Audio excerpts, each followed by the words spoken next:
The Dr. Oba Tashaka Show. Free your mind, and the rest will follow. A show for all who are on the journey to discover the truths about their identity, history, culture, politics, spirituality, and family relationships. This is a show for the Black Freedom Movement and the Black Power generation and the hip-hop generation, including Black Lives Matter and associate activists, all of whom are seeking change. Dr. Oba Tashaka and his guests are dropping knowledge and insight from his successful organizing, research, writings, and innovative thoughts, the best of which have piped into God's mind to lift you up higher and higher.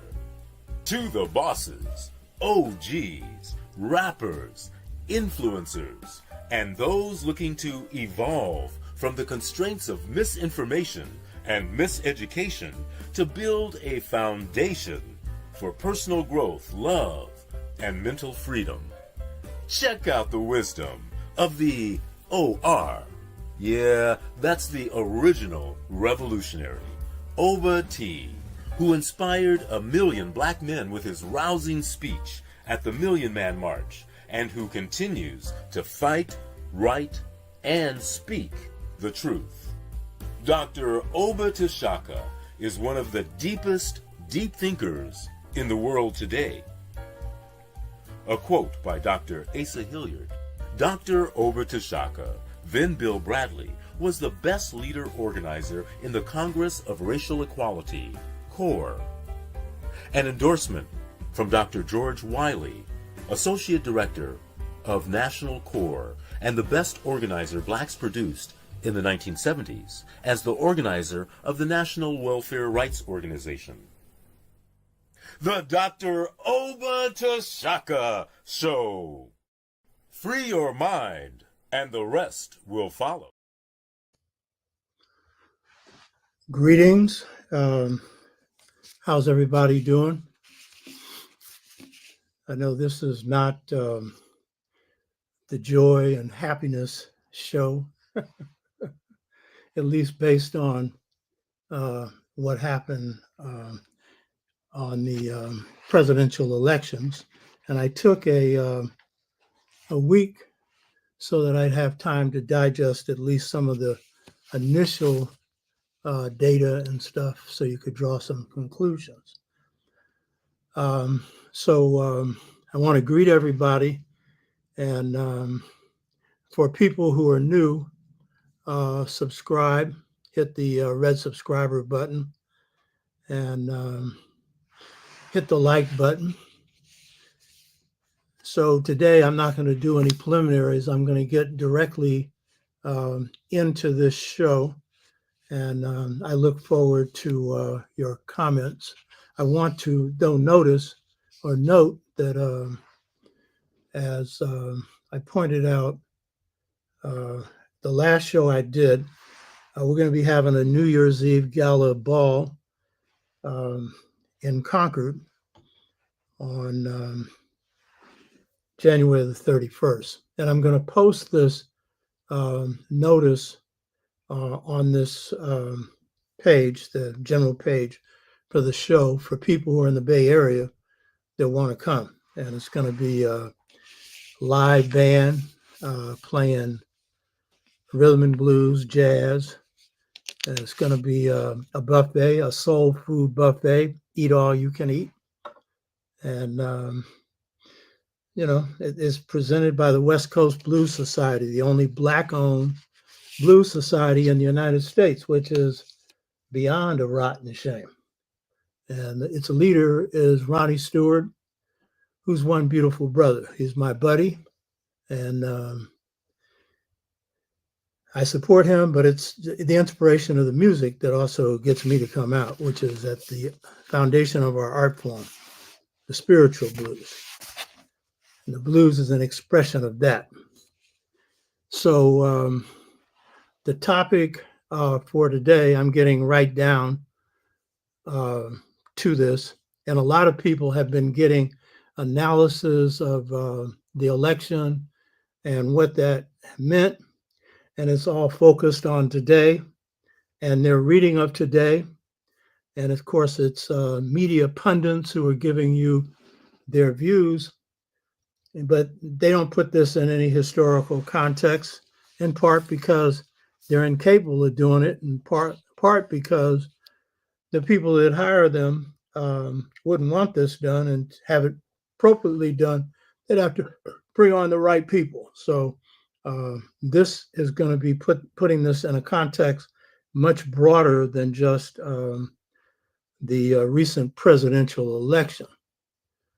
And it's got a lot to do with what we need to do going forward. But I want to really start this. I'm not a singer, so I'm not going to sing this, but I just want to repeat the lyrics because it's appropriate for today's show. And this morning I was listening to James Cleveland, the greatest male gospel singer ever, an apprentice of Brother Thomas Dorsey, who brought in the innovation into the music of gospel blues, which is basically the spirituals as they were sung when we were most African and enslaved. And so while I'm repeating this, I'm not going to attempt to sing it because I don't want to do a discredit to this. You can think about how this applies to you because I'll give a little application to me. And the song is, I don't feel no ways tired. Nobody told me the road would be easy. I don't believe he brought me this far to leave me. I don't feel no way tired. For me, this is a 64-year roadway out of a life of 85 years. And the truth is, I don't feel no way tired. And I don't know if you do or not, but as I do a little recounting here, just memories to get into this discussion, you should be thinking about your roadway. And we all get tired sometimes, but are you really tired? Because our ancestors have gone through a whole lot more than we have. And they were able to persevere. And unlike this boy that's going to become president, with dignity. So I don't feel no way tired after entering the Black liberation movement at a most timely period, the historical time of 1960, when the explosion of the Black freedom movement occurred. I don't feel no way tired because that movement woke me up.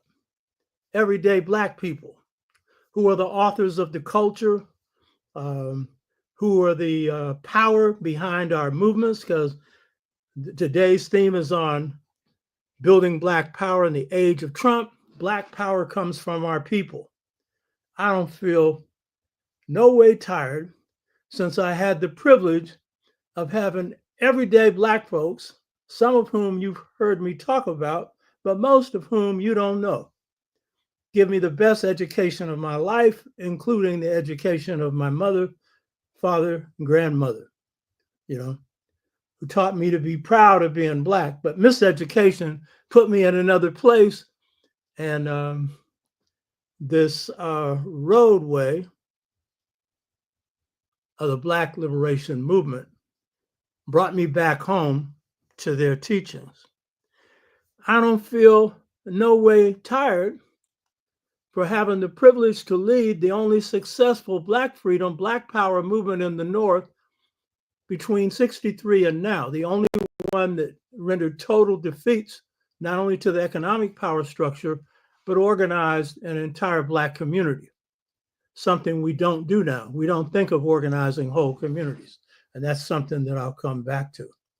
I don't feel no way tired, since after trying to introduce Black power to CORE, the Congress of Racial Equality, in 1965, you don't know about this. I don't have time to go into it now, but this was a program of Black power before we used the word Black power. And I should say this, the real Black power in the Black liberation movement came from the Black freedom movement. That's where the victories came from. That's where the consciousness came from. That's where Blackness, the idea of Blackness in this period of our history, came from, with many of us drawing from the great teachings of the Honorable Marcus Garvey. Being influenced by El Hajj Malik El Shabazz, but we influenced him. The movement did more than he influenced us because we were bigger. And he was looking to us as a classroom, but we certainly looked to him, and particularly his consciousness. And that's the most grateful thing that I have. And one of the reasons I feel no way tired is because this movement woke me up. And that was the greatest gain in the Black liberation movement, period, the freedom of Black minds, a whole lot of Black minds. And so I don't feel no way tired. I don't feel no way tired when after pushing this Black freedom movement as far as it could and achieving our victories, because we walked away from it victorious on many different levels, I then organized a group called Pan-African People's Organization. And I don't feel no way tired because in the Black freedom movement, we were involved in mobilization and strategy and organization around beating the power structure, doing block organizing, which was the most powerful thing done by any organization in the 60s, because if power rests with your people, then organizing the masses of your people in a way that they can have the greatest power to exercise their will, and that is through block by block organizing.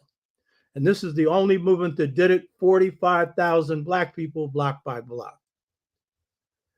But when I tried to push National Corps in 1965 in Durham, North Carolina, to adopt the lessons that we had learned, because our chapter was the most advanced and the most advanced period in the North, and we introduced 33 resolutions to the National Corps Convention, and I chaired the Resolutions Committee with representation from all over the country, field secretaries in the South, chapters in the North and in the South, the Midwest, all over the country, because we were the only of the big three organizations that had a national organization. King's organization was regional. He then tried to move north.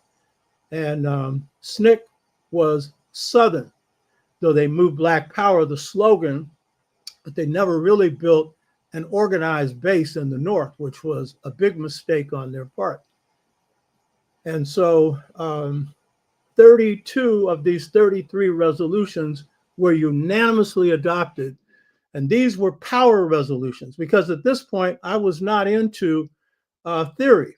I was just beginning to hit the books. And that was one of the reasons why the movement was so successful. You don't ever follow your theory, you follow the situation. It's like when a musician's playing music, you follow the music based on the feeling that you have on the spot. And that's the way power operates. It's situational.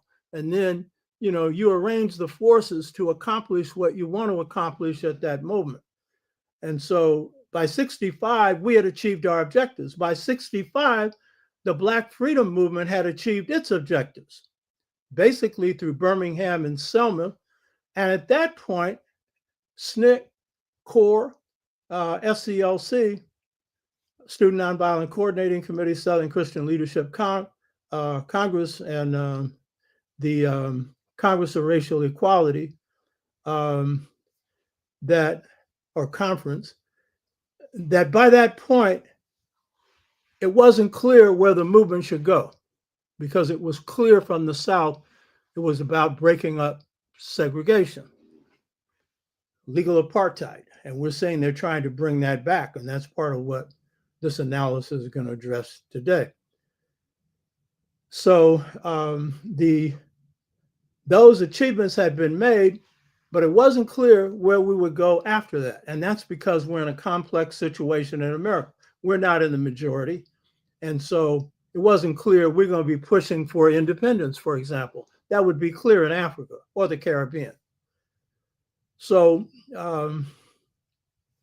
these, of the 33 resolutions, 32 were unanimously accepted.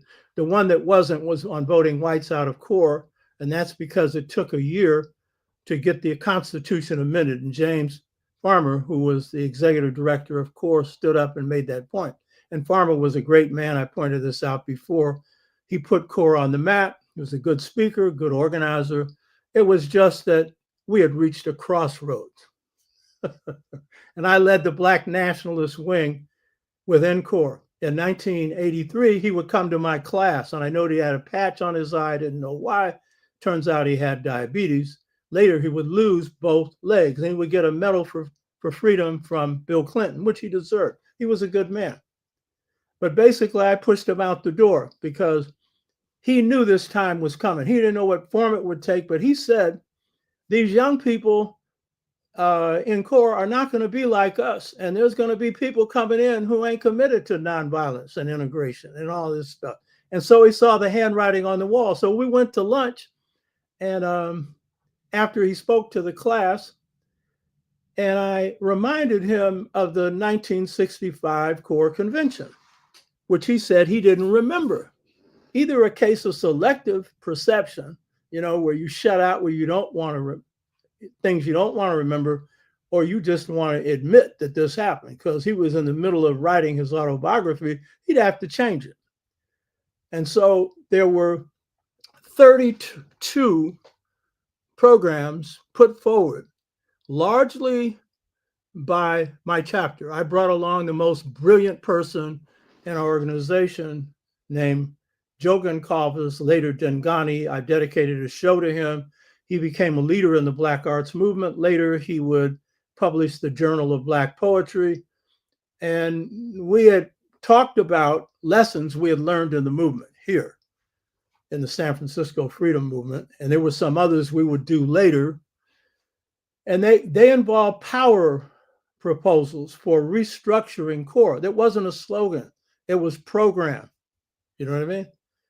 And 32 were unanimously adopted.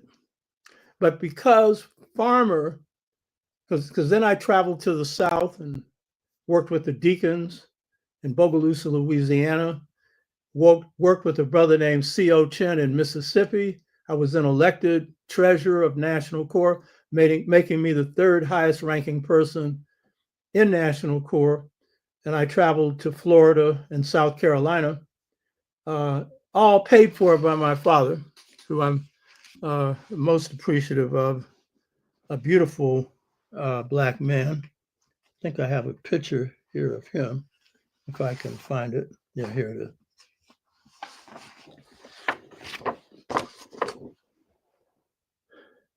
The opposite side of me, that's me with the big natural, that's my father. And then in the middle is my first wife, Anasa Tashaka. This is a picture of us going to Africa in 1973. We took a team of 10 people to Tanzania that I've talked about before. And so my father backed me.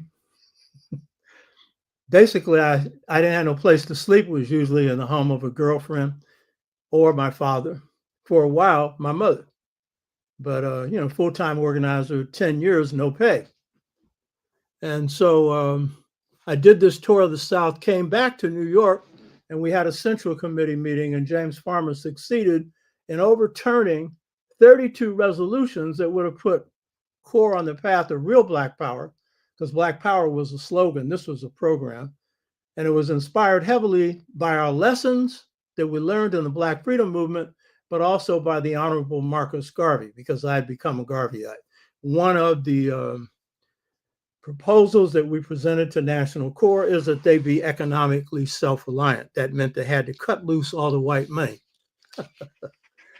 And later I would co-found, along with Jitu Weusi, Reverend Herbert Dowtry, Brother Ron Herndon, and myself, representing Pan-African People's Organization, we would found the National Black United Front in 1980. So I feel no way tired in doing any of this, and I would insert in the Constitution self-reliance. So to this day, NBUF has not been able to take any money from corporations, from labor unions, from Zionists, from philanthropic organizations, all of which put a brake on your organization. He who pays the piper calls the tune. So I feel no way tired. And then in building Pan-African People's Organization, this became like the institutional base for building real Black power. Whereas the Black freedom movement was heavily involved in marches, though we built housing and block organizing. Our main instrument was boycotts and those kinds of things. And from Garvey, I learned economic development and the importance of institution building. And so, you know, we went about building an organization that built institutions, including a school that still operates that you've seen on a previous show, African Children's Advanced Learning Center, feeding people, fighting against police brutality, doing a host of other things, and working and stretching out to support Africa and African liberation movements. And then forming the National Black United Front and other organizations. So this is 64 years of feeling no way tired. And so what we're to deal with today, this is just another phase of what we've got to deal with. So what I want to do is, in looking at building Black power in the age of Trump, and particularly in the context of this presidential election, I want to use history as the basis for analyzing where we're at right now and where we need to go. As Malcolm said, of all studies, history is best designed to reward our research. But a good historian needs to draw from philosophy, which is the deep thought of their people, and definitely needs to wade in the water of African and African American politics. And so it's all of those that I'll be bringing together to just put this in a context of where we're at right now, because where we've come from is a big indication of where we have to go. Now, a lot of it involves creativity, and I don't claim to know it. That's in the future. But there are a number of historical events that we have to really appreciate to understand where we're at right now. And there are many for us, but the ones for this particular period, the first one is marked by the year 1876, and it is the historical period called the first Black post-Reconstruction. This is important because history moves in cycles, and African American history follows its own cycles, distinct from that of European American history, indicating that we are a nation within a nation with our own culture, our own history, and the need to respond to certain historical events. So the first thing I'm going to be looking at briefly is how post-Reconstruction of 1876 impacts the condition of Black people today. The second historical event that I've covered in this show, and I'm just going to put it in the context of building Black power in this age here, is the 1955 launching of the Black Freedom Movement, which represents the second Black Reconstruction, which was organized to restore things we had lost in 1876. And this is important because This movement restores certain things lost in 1876, certain political things, but it also creates a crisis of democracy within this system that forces shifts, power shifts inside this country. And what you're seeing with the MAGA movement is an attempt to go against that. You need to understand its context. The third historical event that I'm going to deal with is the historical event or events that produced the decline of the United States. And this decline has a real impact on not only understanding this election, but the conditions that we're in right now. And America is in decline.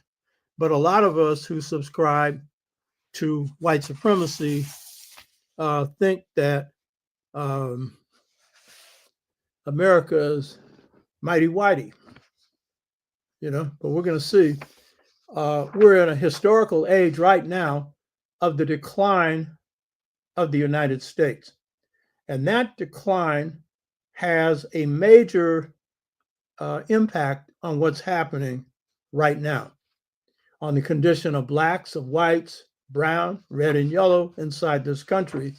And it impacts how this country moves in the world. So that's the third thing.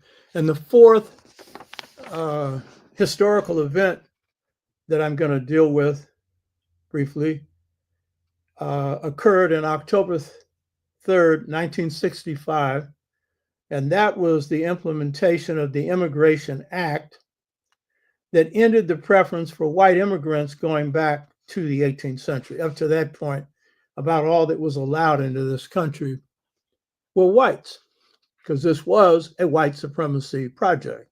White supremacy is now in decline. Some of us don't seem to realize it. So these four historical events, and you could probably come up with others, but these are the four that I think are most important to address right now. Events that Trump has no knowledge of, and most in the MAGA movement haven't really focused on. These historical events play a major role in the shaping of Project 2025. Because of the challenges that we have presented and the changes that we have presented inside this country that influenced others to also move for challenging changes. So these historical events: 1, 1876, post-Reconstruction; 2, 1955, the beginning of the Black freedom movement that also gives rise to the Black Power movement; 3, the forces that produced the decline of the United States as a world power; and the Immigration Act of 1965. These 4 events. So let's start with 1876 and the Hayes-Tilden Compromise. You who watch this show, you know what it is. Most of our people do not. And that's part of why we can make mistakes, because we don't know what historical time we're operating in cyclically. And so we know that 1876 was the period in which, in a presidential election, Hayes, a Republican, was running against Tilden, a Democrat. The election was so close, it went to the House of Representatives. And in the House of Representatives, a decision was made to give Hayes the election, even though he had slightly fewer votes than Tilden, a Southerner, on condition that they basically end Reconstruction. And Reconstruction was this period where blacks gained the right to vote, occupied some legislative seats at the statewide, local, and national level, and had some influence on the politics of the country. But essentially, blacks were empowered with the right to vote mainly because the North was threatened with the South continuing the Civil War by political means. And the South wanted to nationalize the national banks and to allow trade to come into the United States from abroad, Europe, especially Britain, the foremost power in the world, without a tariff, which means that British goods could overflow and flood out goods produced in the North. And so the South was saying, we may have lost militarily, we're going to continue on politically. And it's then that the corporate rulers, represented by the Republican Party, decided to go along with the abolitionists who had pushed for the abolition of slavery and empower people with the right to vote. They wouldn't empower us with 40 acres and a mule. They wouldn't do anything that would give us real power, which is what Blacks wanted. They wanted to vote, but they wanted economic empowerment so that they could control the economy that would feed their people. And that was denied. But the point is, from the time of the implementation of the first Black Reconstruction, Blacks breathed into the South the first time any kind of democracy. And by the way, this is not a democracy, this is a republic. But based on being able to vote, this enabled a lot of poor whites to vote because they couldn't vote before either. The South had been a purely totalitarian region until Blacks acquired some power. And the main thing they achieved in Reconstruction legislatures in the South was, for the first time, voting in free public school education. It wasn't only Blacks who in slavery couldn't, were not allowed to read and write, and there were severe penalties if you were caught doing it, but whites were heavily illiterate as well. And it had been, the South had been ruled by county courts, slave patrols, and citizens' militias, armed whites, armed to keep Blacks in check. So it's Reconstruction that really opens up some area of movement and change. But at the same time, contrary to popular opinion, the Klan is riding. There's wholesale violence against Blacks that Blacks call bulldozing. And until the Ku Klux Klan Act was passed, empowering Grant to disband the Ku Klux Klan was in full order. And even after, it would resurge itself again. But with 1876, these gains are wiped out. Hayes is allowed to become president on condition that he would draw the few remaining federal troops in the South. Now, here's the thing about the federal troops in the South. A lot of us think there were a lot of federal troops in the South prior to 1876. That's not true. It was a very small number. And that number had no impact on keeping what became a resurgent Klan that was coming back and other right-wing militias in check. And in fact, the troops that were sent in, they were ill-equipped for this because the Klan was riding based on their cavalry. These were former Confederate soldiers, and they used hit-and-run tactics, burning down Black houses, lynching, killing Blacks. And so the few troops that were in there were infantry, and they were not suited for this, but they didn't have the numbers anyway. So what becomes 1876, the Hayes-Tilden Compromise, is just getting the rest of the troops out that were not enough to really protect Black people, and to allow the South states' rights to put Blacks back into our position. And so, as Frederick Douglass said, with the imposition of what became segregation, or Southern style apartheid, or Jim Crow as we called it. As Frederick Douglass said, we became slaves of society, whereas before we had been slaves of individual slave masters. But in truth, we became slaves of the Southern states.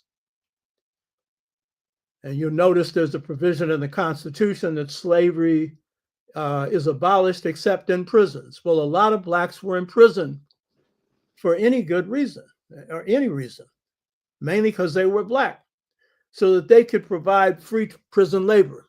But sharecropping became the major means for doing this.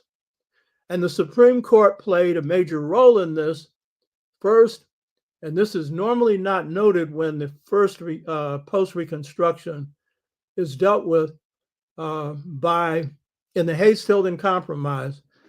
There was a proposal put forward by the South and agreed to by Hayes, who became president, that 2 Southerners would be put on the Supreme Court. And their role was to strike down that legislation that had been put forward for Blacks, one of which was a civil rights bill. Now, I should note that we're in the second post-Reconstruction now that I'll go into more in a minute. And the Supreme Court has played a similar role. And the Supreme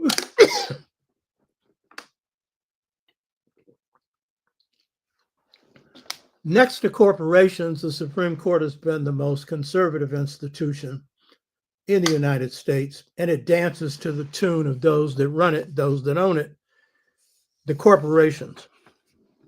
So when we look at the Hayes-Tilden Compromise of 1876, we will see that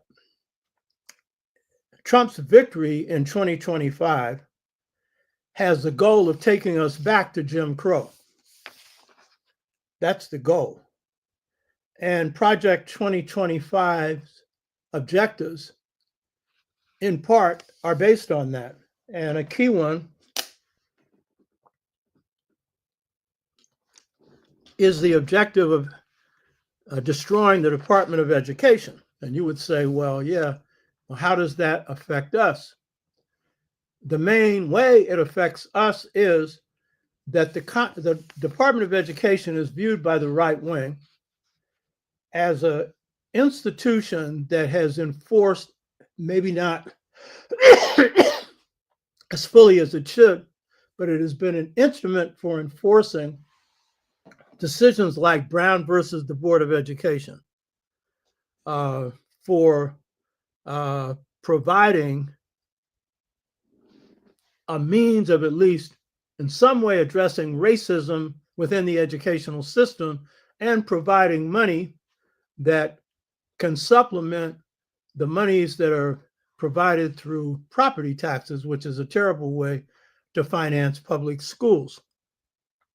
So what they see themselves doing, among other things, is to take the monies of the federal government that can be used in some way to advance, in the case of bilingual people, their language, for Latinos or Chinese, and for Blacks who are smart, because in Oakland, California, Mr. Oscar Wright, who I worked with in a group called Buffer, Black United Front for Educational Reform, he was pushing for the speech patterns of Blacks, which are Niger, Congo, Bantu speech patterns, to be included under languages that can get funding.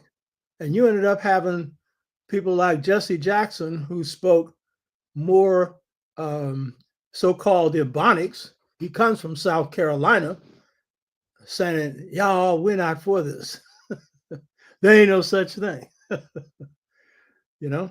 So Project 2025 is designed to, which was a Reagan objective, to smash the Department of Education and put all educational policy in the hands of the states, which for the Southern and the white states means for white people.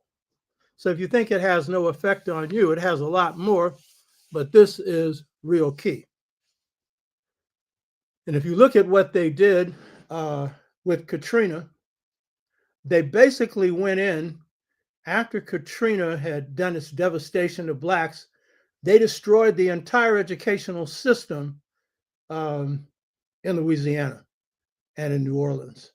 And you had thousands of Black teachers, largely produced by Black colleges, who were fired, and they brought in private education, which is one of the big things that the right wing has supported, and some Democrats have gone along with it. Charter schools. So the entire state of Louisiana, but particularly New Orleans, has been charterized, and then destroyed the health system and destroyed the projects that were not damaged by Katrina. And this was under disaster capitalism. And a lot of us haven't even taken notice of it, you know. And many Blacks were culturally cleansed from Louisiana and sent other places and could not come back. And that is, of course, major objective of Project 2025. And if you look at Trump, he's implementing it right now with his cabinet choices. And it's cultural cleansing through ethnic cleansing, the first of which will be removing 10 million, what they're calling illegals. You know, you think it's largely Latinos. It's whoever they decide to call illegals. And under both Eisenhower and Hoover, they removed a lot of people who were citizens, who had papers, and they're putting them in concentration camps. And some of us think, most of us don't, but some of us think, well, yeah, those people are taking our jobs. That's what Trump said. Since when is the last time Blacks have been out there picking agricultural products? They're not taking our jobs, for your information. So this is 1876 applied to 2024. So this is the first thing. And this is part of what has motivated the MAGA movement, you know. Now, the second historical event that this election is a response to begins with the 1955 Montgomery bus boycott that really officially launches, though it's not the first movement in the South, it launches the Black freedom movement that gives rise to a Black power movement. This is the second Reconstruction. And this movement succeeds in overturning what is put into place by 1876 in the first post-Reconstruction. It restores the right to vote on a much broader scale and ends legal apartheid. It does not destroy white power, but it is a very important chip in the armor of white power, and they admit it. The white MAGA movement, the right wing, the Klan, and all the rest of them, they admit that this is a dispossession, because when they say dispossession, they feel like they should be able to possess Black people and their control over us. And so this was a successful move against that. And it gave rise to a crisis in democracy, because Black folks, in launching this movement, because we are strategic, and I've discussed this before, we wage strategic power in this country. We are in a position where we're located inside the house of Western imperialism. And so what we do here enables us to, as Malcolm X said, rearrange the furniture. And in the beginning, to rearrange the consciousness of a lot of people that were fighting with us. And so as a result of that, you had groups like the Weather Underground, that had been before SDS, Students for a Democratic Society, influenced by Student Nonviolent Coordinating Committee. And then they become the Weather Underground, heavily influenced by the Black Panther Party. But they were particularly in their governance influenced by the democratic values coming out of African American culture. And they called this the New Left. And so everybody wanted to have a say-so. That goes contrary to European culture. You know, they claim democracy starts in Greece. You've seen it begins with hunter-gatherer societies. But in Greece, even for the short period in which they had Solon's reforms, S-O-L-O-N, reforms that gave a small number of people in Greece, males, the right to vote. They could only vote for the people put up for them to choose between, and those were the rich. And that's basically how electoral governance has worked in this country in its beginning, only property owning white males. But the key point is this movement led to a crisis of consciousness in the country, politicizing Latinos, politicizing Native Americans who were already politicized, but inspiring them, as I pointed out in a previous show, to form the American Indian Movement, as pointed out by the Minister of Culture for the Black Panther Party, Emory Douglas. And if you influence Native Americans who don't really need to be influenced, then you've got some real influence. And then created chain reactions around the world, influencing the movements for African independence as they were influencing us. And in previous shows, we had Menu Ampin on talking about the connection between King and the independence movements in Africa, which was also really a discussion of the Black freedom movement's connection. And of course, we already knew Malcolm. And King's connection was even closer. And I see Wolf Manlou was talking about Walter Williams' book, which is the best study on how slavery gave birth to capitalism, something that Marx missed in his analysis, a very important point.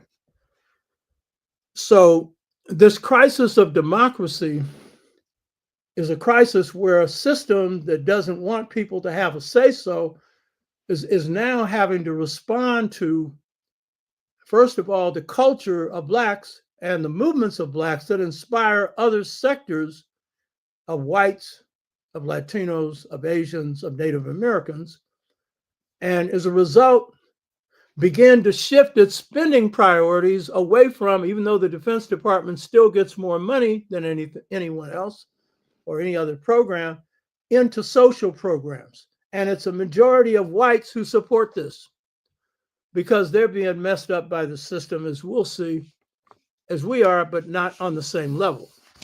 And too many of them have been brainwashed to identify with it. So this also then leads to the new right feeling that they've been dispossessed. And if you look at Ronald Reagan, Reagan becomes a major leader and spokesperson for this movement. And he expresses this when he launches his presidential campaign in 1980 in Philadelphia, Mississippi, which is the place where the 3 civil rights workers were murdered. They were all, by the way, core organizers working with the Student Nonviolent Coordinating Committee. And so basically he's saying he's running to restore this past era. So you're asking what's the connection between 1876 or 1860, 1955, and now. So in 1980, Reagan is a part of the forces that are ushering in the second post-Reconstruction, which is to wipe out the gains made in the second Reconstruction. And his announcement at Philadelphia, Mississippi is telling you that the politics of this is very much about and it's a term I don't use now, but in that time, it was in decline, but not as much in decline as now, white supremacy. That here he is, he's going to stand up for this. And this is no small point. But then he's also going to carry out other actions that are also important. And so the rollback of the gains of the 60s, which represents the second post-Reconstruction, begins in 1968 with the election of Richard Milhouse Nixon. And he says when he comes into office, I wasn't voted into office with the support of Blacks, and I owe them nothing. I owe them nothing. And he talks about the silent majority. What he's referring to are particularly the whites who had run out of the Democratic Party when Blacks secured the right to vote and smashed at least legal apartheid, and they run into the Republican Party.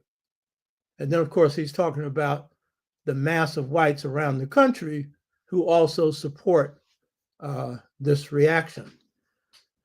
But what's interesting is Nixon still has to carry out the bulk of what's called Johnson's Great Society programs. He has to implement them. So if you think the real beginning for the fall of our gain starts with Nixon, he's the beginning. He goes after the war on poverty, the EOC part of the war on poverty program, the Economic Opportunity Council, which is providing a lot of funding for community organizing. And I led the first takeover of the war on poverty program in the country. And we funneled millions of dollars into funding block by block organizing. That's how you use money. And I'm a Garveyite, and I believe in self-reliance, but I also believe in controlling their money when you can. And I didn't take a dime of this. So he's still continuing that because he has no choice and he has no interest because he's a foreign policy president. So it means that the gains of the 60s, which are under attack starting in 68, they're still continuing. And it's Reagan that takes you to the next point. Now, if we're going to understand what we're faced with right now, we got to especially understand the underlying economic causes. Because as the saying goes in America, the business of America is business. And if you don't understand the economics of how racism works, the economics of how politics works, the economics that influences families, then you don't understand America. And so this economic component is really key.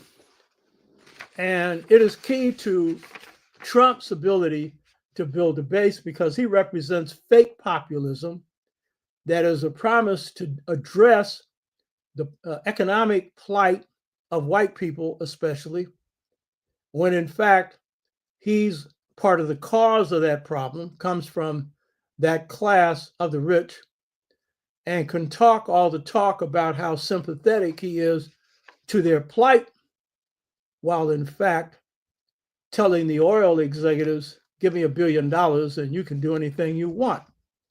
Or giving to the richest man in the world, Elon Musk, power to chop $2 trillion out of the federal budget. And please believe me, they're going to do the best to do that. I hope you all are focusing on what I'm talking about because Williams is important. That's how capitalism underdeveloped. Slavery was the basis for, the development of capitalism. But focus on this right now, because this is the main thing. And of course, capitalism is at the bottom of that. So the 2024 election, the outcome of it arises from deep pain that the masses of people in this country are facing. And blacks are facing the worst parts of it. And the key point is, before I've given an analysis of deindustrialization, taking businesses out of the country, because that's a real turning point in bringing misery to the country. But the real turning point when it comes to really putting misery on the back of the people is 1970. And in my book, The Integration Trap, Generation Gap Caused by a Choice Between Two Cultures, I start with 1968. And it's in 1970 that what you see is a real shift in terms of the wealth going more and more into the hands of a very few. Now, this is because there is a reversal of what was accomplished during the New Deal period of Franklin Delano Roosevelt. And that's why blacks shifted their votes, because they saw benefits coming to them, though they came to us later in the South than they did to whites. And so what happens with the New Deal is you have a depression facing this country in 1929. And with that depression, Roosevelt, who was physically ill, and his illness contributed to what he could do to do something positive. It made him sensitive to the issues of the poor, because he had to go south to try and get treatment for his illness and observe poverty. So at least he saw it. He didn't know what it was before, coming from one of the richest families in the country. And so there is a possibility in the Depression, starting in 1929, that a revolution could occur. The truth is, the forces didn't have nearly the power to overturn capitalism. But Roosevelt used this and the possible threat of this to pressure, to force the rich to give up 90% of their wealth. And they were taxed at least every year, 90%, to finance programs that began to raise the standard of living of the average person. And so what were these New Deal measures? The National Recovery Act that protected labor organizing. The Works Projects Administration that made the federal government the largest employer of the people, which it should be anyway. Why should people be relying primarily on private enterprise? Huh? And so as a result, 20 million people were put to work through the Work Projects Administration. And then he passed the Social Security Act. I think it would have been nice if the government had put the majority of funding into it, because it came out of the pockets of the people who, put up the money. And it's now called an entitlement, which it is not. And most people, that's all they have to live on retirement, is Social Security. And then programs for tenant farmers and much more. So it was this lifting of people out of dire poverty, though it's World War II that really ends the Depression, that begins to usher in, along with the post-World War II period, a period where people are living better. Now, for blacks, Social Security was denied in the South because the Democratic Party was made up largely of the South and then a sector of the Democratic Party in the North. And so blacks in the beginning couldn't get Social Security. And in the South, for a while, veterans benefits. And for a long time, federal loans for housing.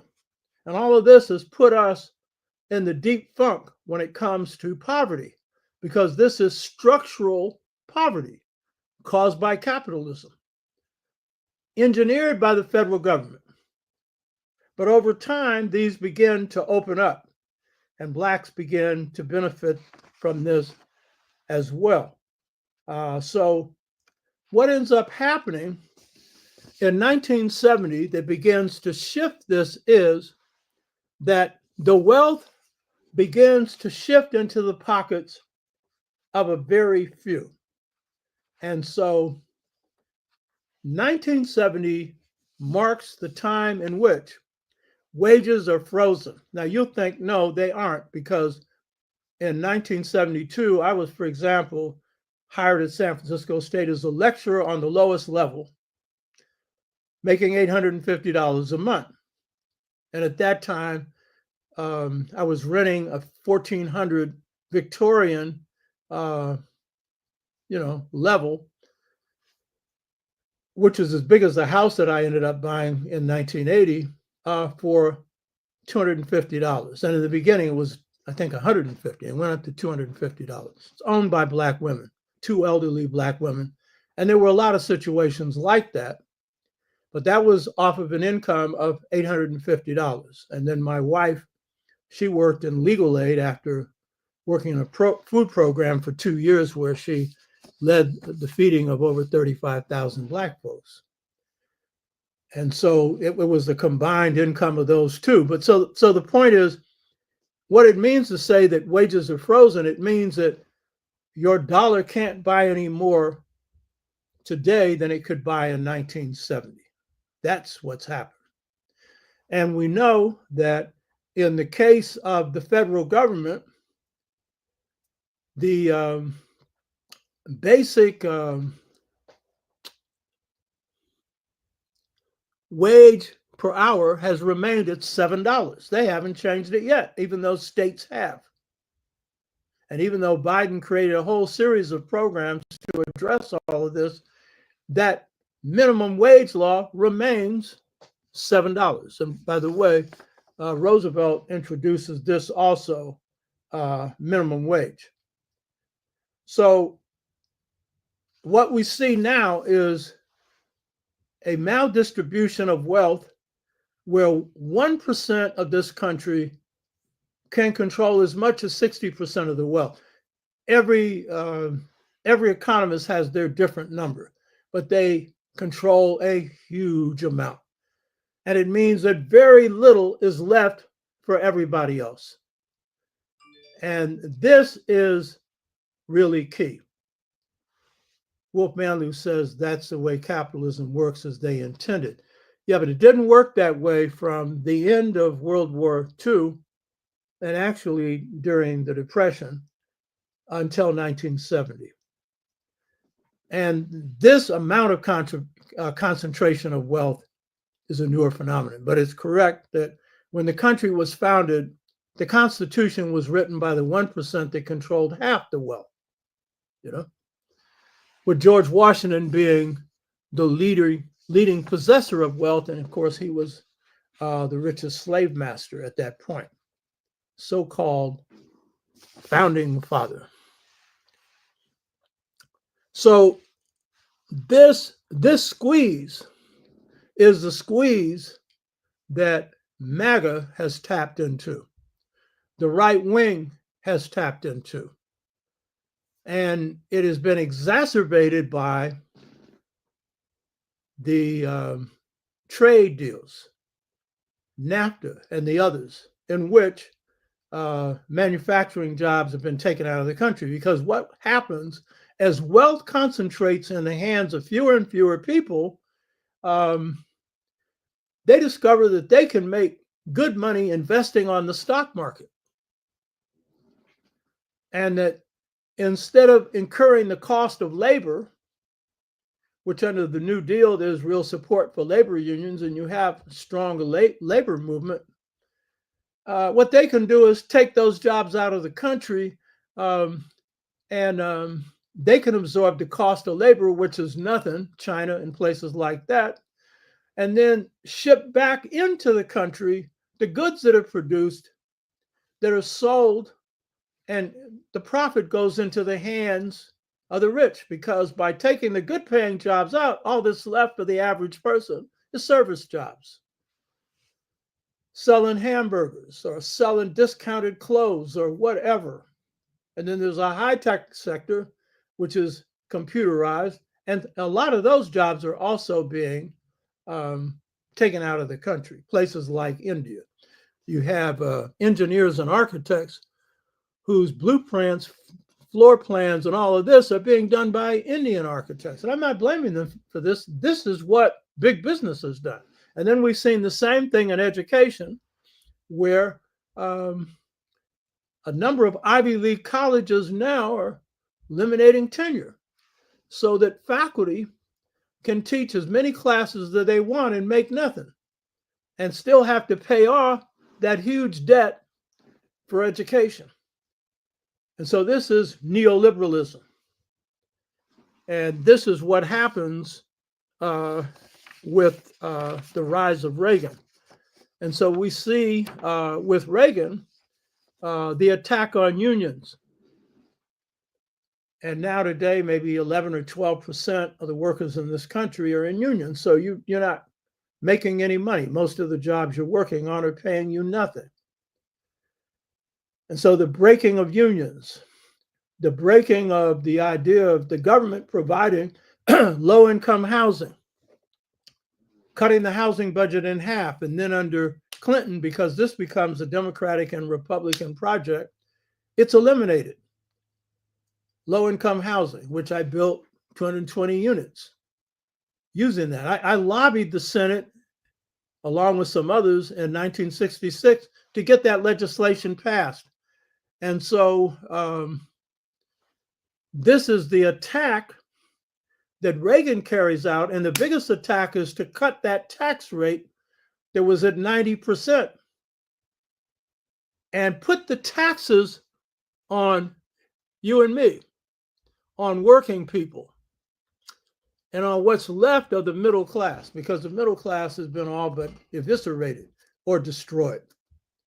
So this is the project that 2025 is moving to carry through to a greater depth of misery and a greater depth of concentration of wealth in the hands of the few. So Elon Musk, the richest man in the world, is in charge of cuts, along with someone else that's helping him. Now, to understand this misery, you got to understand something else. And this is why I don't use the term white supremacy anymore, because whites are in decline. Yeah, they still got some power here, but they're in decline. And this is the fact that America is now a declining power in the world. Britain and Europe, but Britain, the leading European world power, went into decline in World War I. The indication of that was they shifted from being a debtor nation that loaned creditor nation that loaned money to a debtor nation that had to borrow, and they had to borrow from the United States. By World War II, they were broke. America's not at that point yet. They were finished. That's why the Caribbean got their independence without any struggle. They couldn't afford it anymore. That's why in Africa, Britain didn't resist with armed struggle the independence movements, because they couldn't. They were broke, you know. Wolf Manley was talking about BRICS, talking about they may suffer by using North Korean troops. BRICS is a confederation, BRICS originally meaning Brazil, Russia, India, China, and South Africa, and now they've expanded. The key thing about BRICS is their overall GDP, and I'm going to deal with GDP in a minute. This is the real measure of power in the world, is greater than that of the United States and its powers. That's the real point.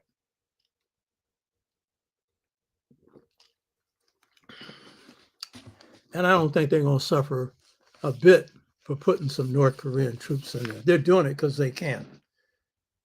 And Russia is really giving the finger to the United States on this. But this is a sign of decline. Now, I'll just make this other comment. One reason that Biden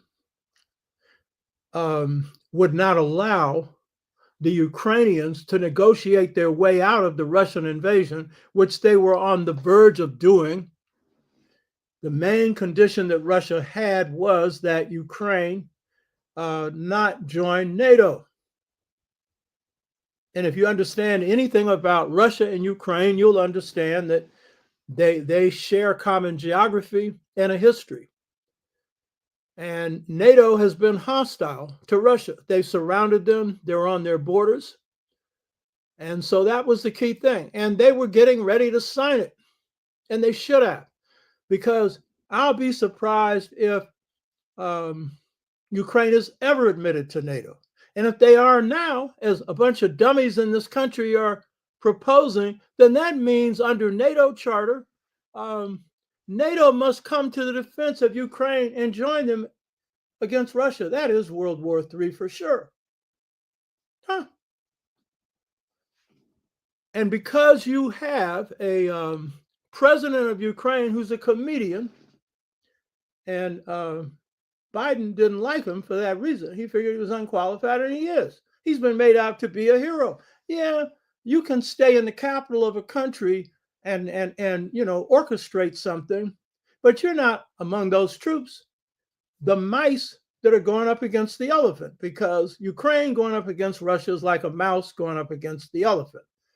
And so what Biden did is he sent Boris Johnson, then Prime Minister of Britain, to tell the president of Ukraine, do not sign this agreement, because if you do, the West will turn their back on you. Now that fool went along and followed him. Let me explain something about me. I'm a revolutionary Pan-African nationalist. I operate on what I conceive to be my people's interests, period, nothing else. The reason that I did a bunch of shows on Project 2025 and said that we should do something to try and affect the outcome of this election is I care about my people. I generally am going where the people are. The people that picked Biden in South Carolina. And that enabled him to become president. And then he shifted off center, more to the left. And that's why Bernie Sanders, that's why Mrs. Cortez and the squad supported him. Why? Because he put together a package, $2 trillion. He wanted to be close to $4 trillion, but that's the best he could get out of the Senate. But he got those 2 votes from blacks coming from Georgia. They're, those sisters who are out there organizing, not getting any funding from the Democratic Party to speak of either. And so as a result, he puts into effect some economic programs in the form of infrastructure, in the form of chips, which is real key to the whole high-tech economy, in terms of the environment, in terms of reindustrialization, producing over 245,000 high-paid industrial jobs right now and 14 million down the road, and producing the biggest economic change for blacks in the last 3 years and the American people for years, with an unemployment rate of 5%, slightly more, but around 5%, when the average unemployment rate has been 11 to 12%, and money earmarked for blacks and earmarked for Native Americans. Now, I'm a revolutionary, but I also understand how I got to be one. That was through reformist struggles. And if my people are in trouble, I'm going to support the best way to get the pressure off their neck.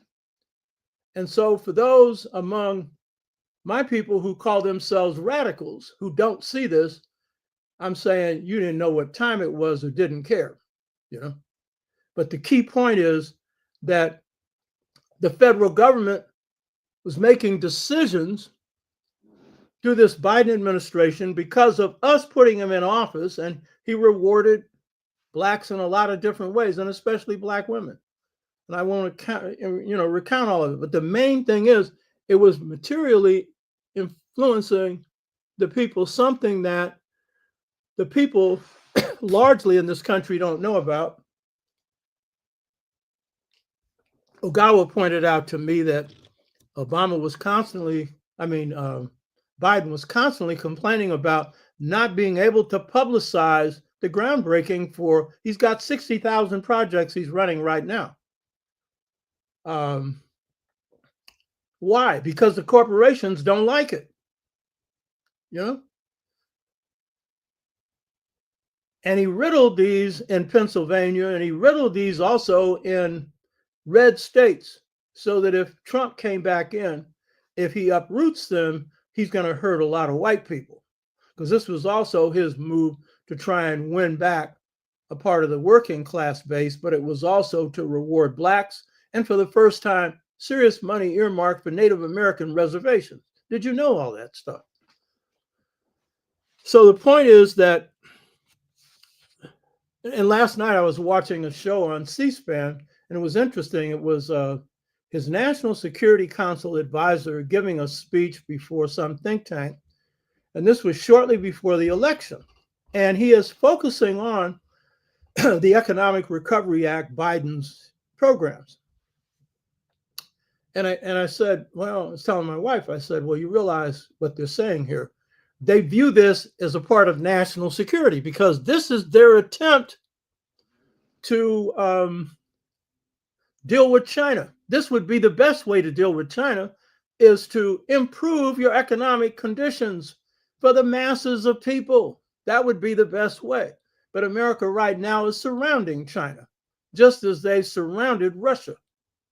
And then talking about the Chinese threat. The Chinese are rising in power without firing a shot because they have a grand strategy.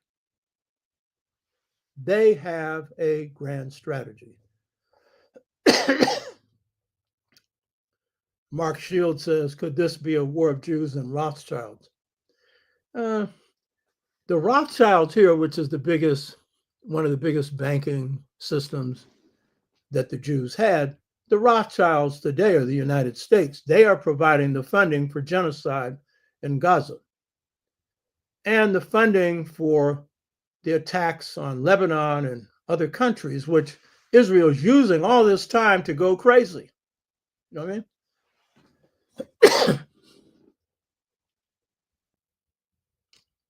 And all of this, by the way, contributes to the outcome of the election, because the objective of the United States in supporting Ukraine in a war against Russia that they would heavily, and Europe would heavily finance, or would finance, was to weaken Russia. But Russia's the boogeyman in this. Russia's never been the problem.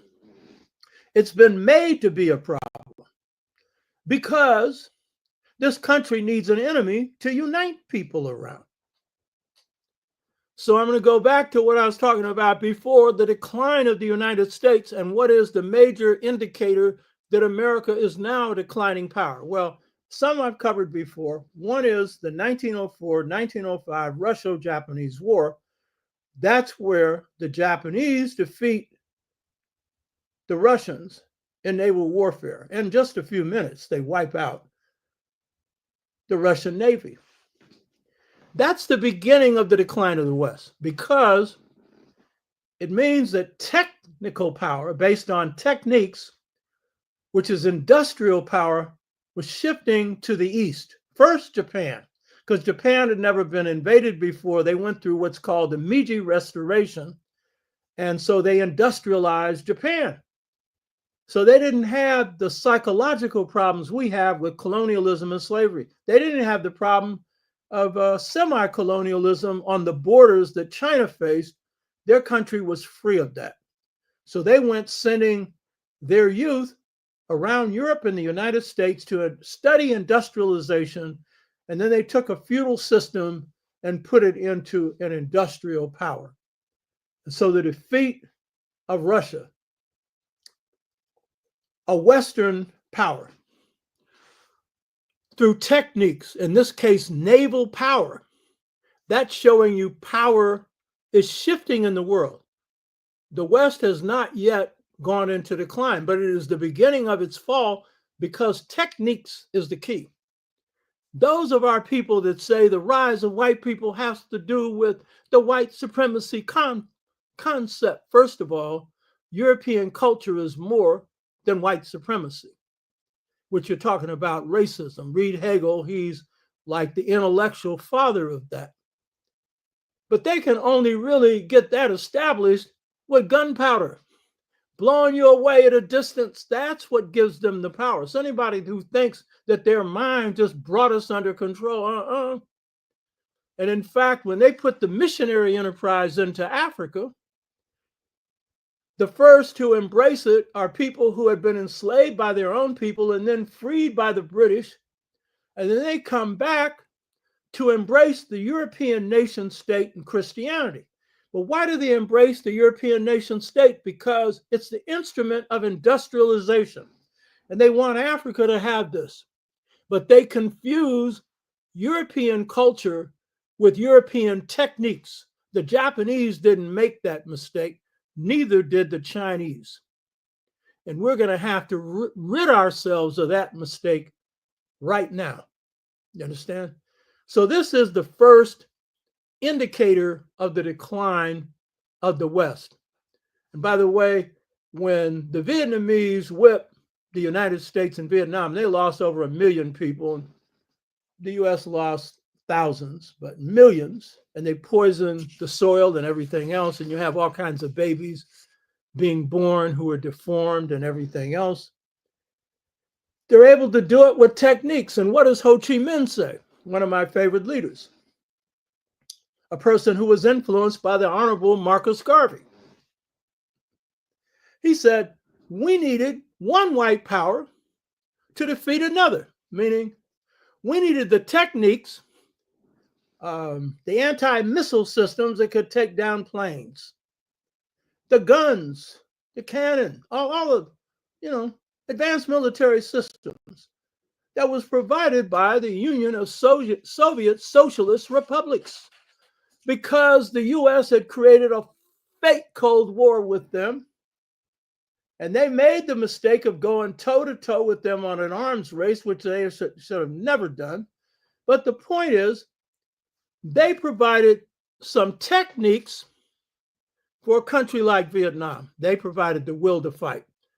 And they did the same thing for China in its beginning.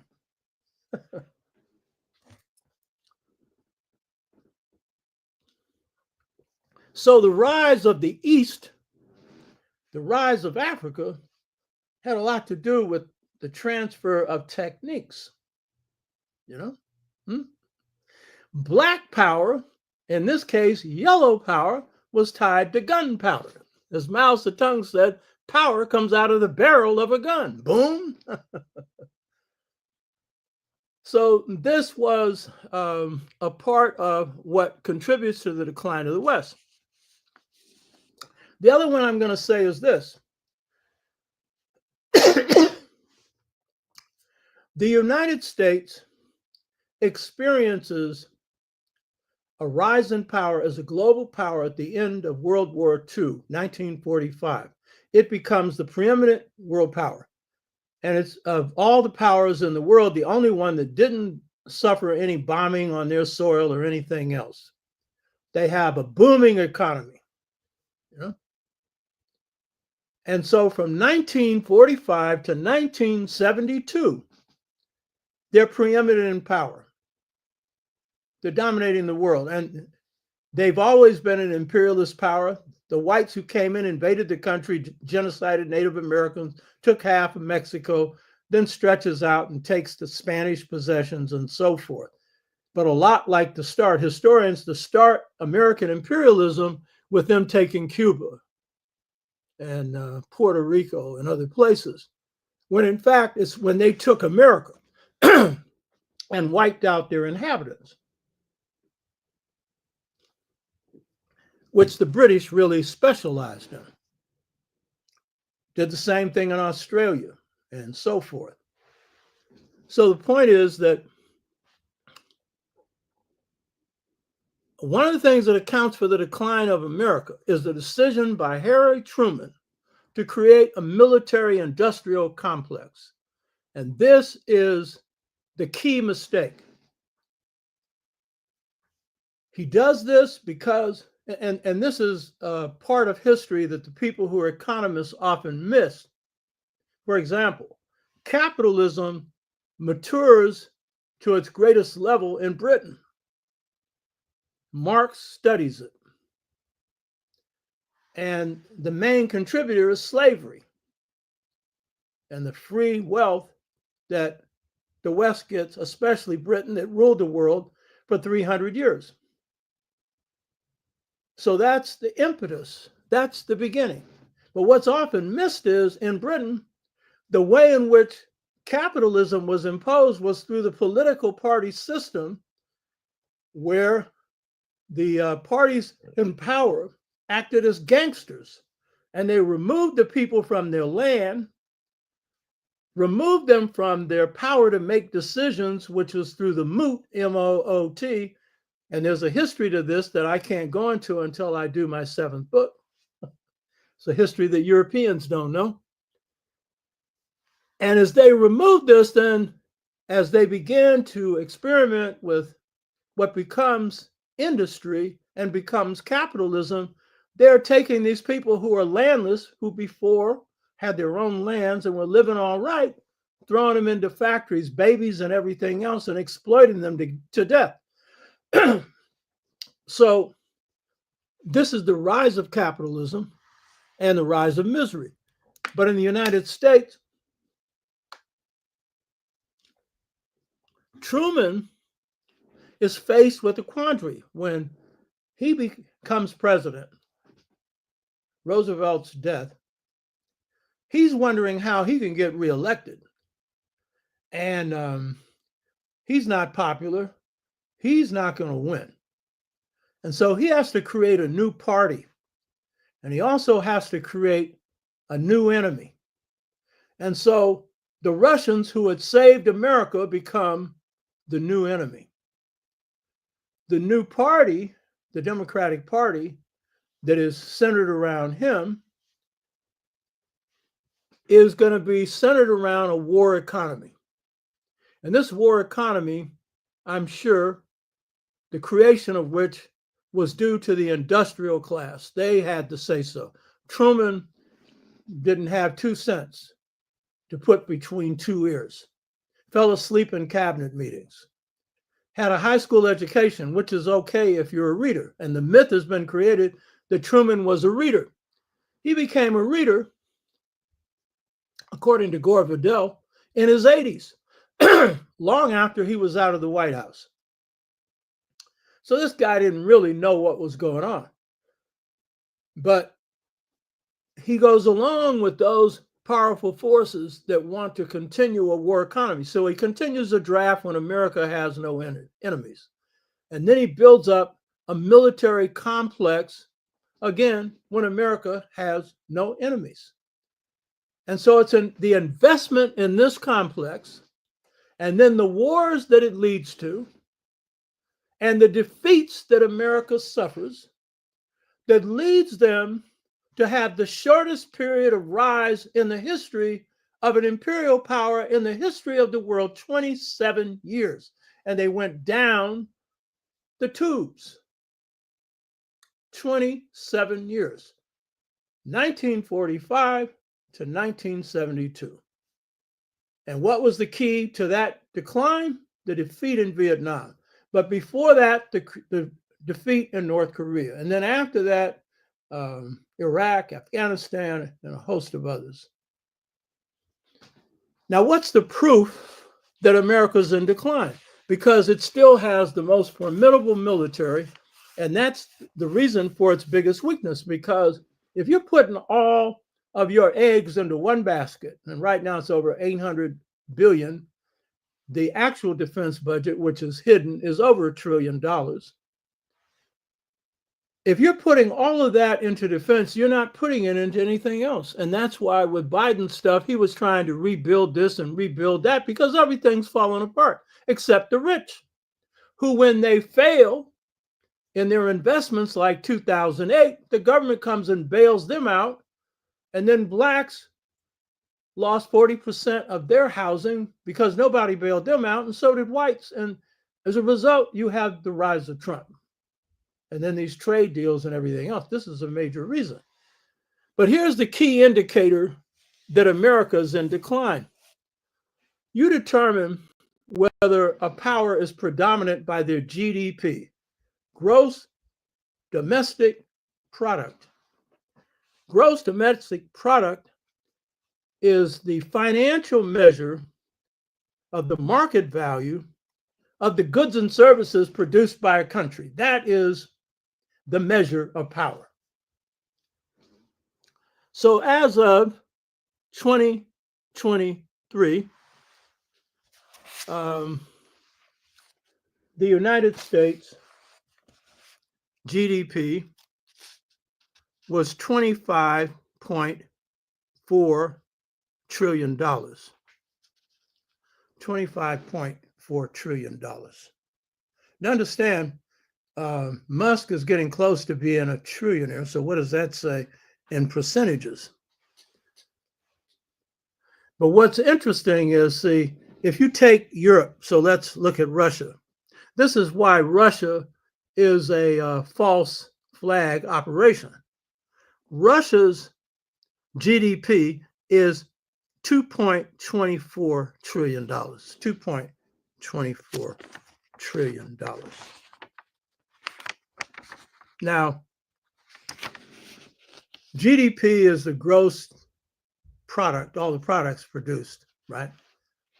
Interestingly enough, when you look at gross income, they're very close. You know, the gross income of the U.S. and the GDP, the amount of goods produced, they're almost the same. Since we are a nation within a nation, but not a nation state, so we build up an economy and they drop bombs on us and stuff. You know what I mean? So if you look at the gross income of Blacks, it's 1.6 trillion. 1.6 trillion. Now that's not how many things we produce. It's the total income of Blacks in the United States, 1.6 trillion. Well, Russia's is 2.24 trillion. So close to double ours, not quite. That's how much of a threat Russia is to the U.S.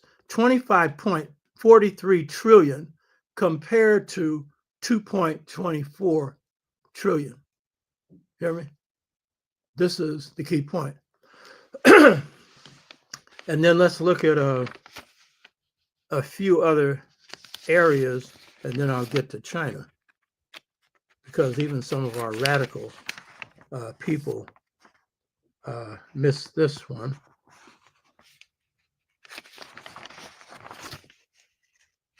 If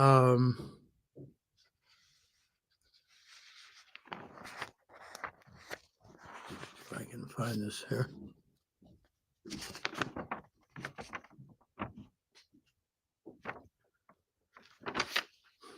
Okay, Japan, their GDP is 4.25 trillion. So that's not quite double of Russia's. India's is 3.41 trillion. The UK is 2.67 trillion and going down. And France is 2.63 trillion. Most of these are double ours, but, you know, not a whole lot more. But of course, they're producing stuff. We produce very little, but it's our income, and that's power too. So what's China's? Now, see, some of our radical thinkers, and I'm talking white thinkers, don't think China plays into this. And some Blacks think, because I've talked to some who think that, well, because right now America is recovered better than most of the rest of the world and so forth. And a lot of it's got to do with Biden's programs and stuff. That doesn't tell you whether or not America's in decline or not. And of course, the first indicator of America decline was that it shifted from being a creditor nation to a debtor nation, as Britain did, but for different reasons. Britain needed the money. America was writing off its wars off the books. And so what did they do? They borrowed from the rich to pay for this, which is another reason that they supported the national security state. They make money coming and going. They make the weapons, and then they make the money, well, they have the money that, they can invest into this rabbit hole that produces profits for them. So no wonder Trump says that the people in the military are suckers, meaning that even though he don't have no money, he knows his class has made money off the blood of the people. You know what I mean? That's the truth of it. So what's the GDP of China? It's $14.72 trillion.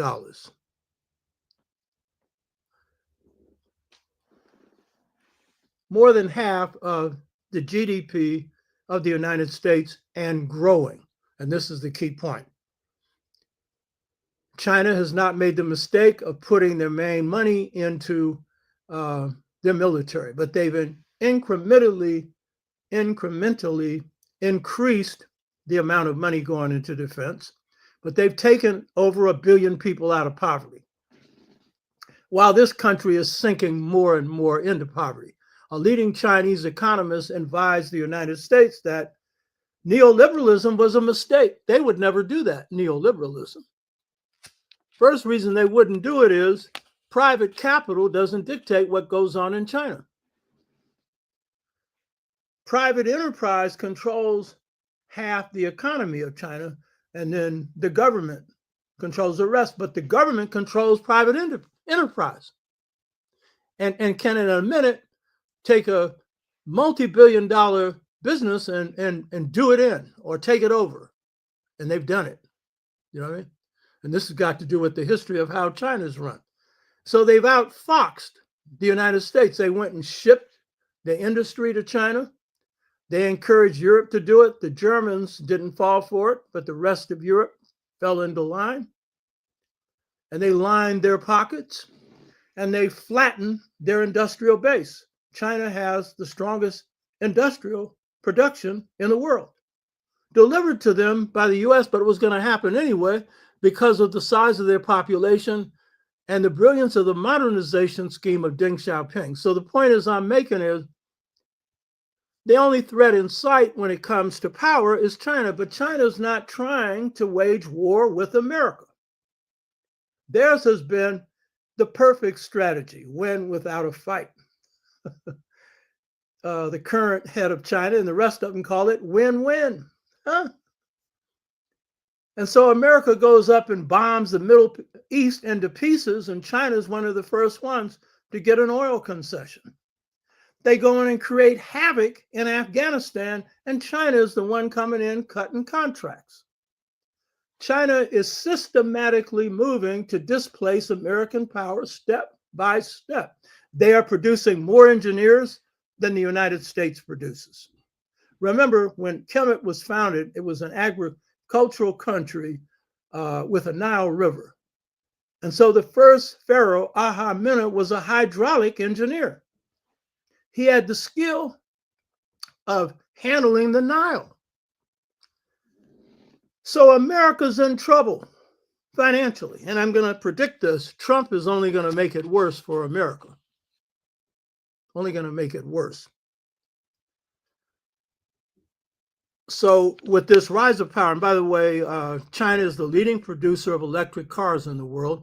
They control the solar energy in the world.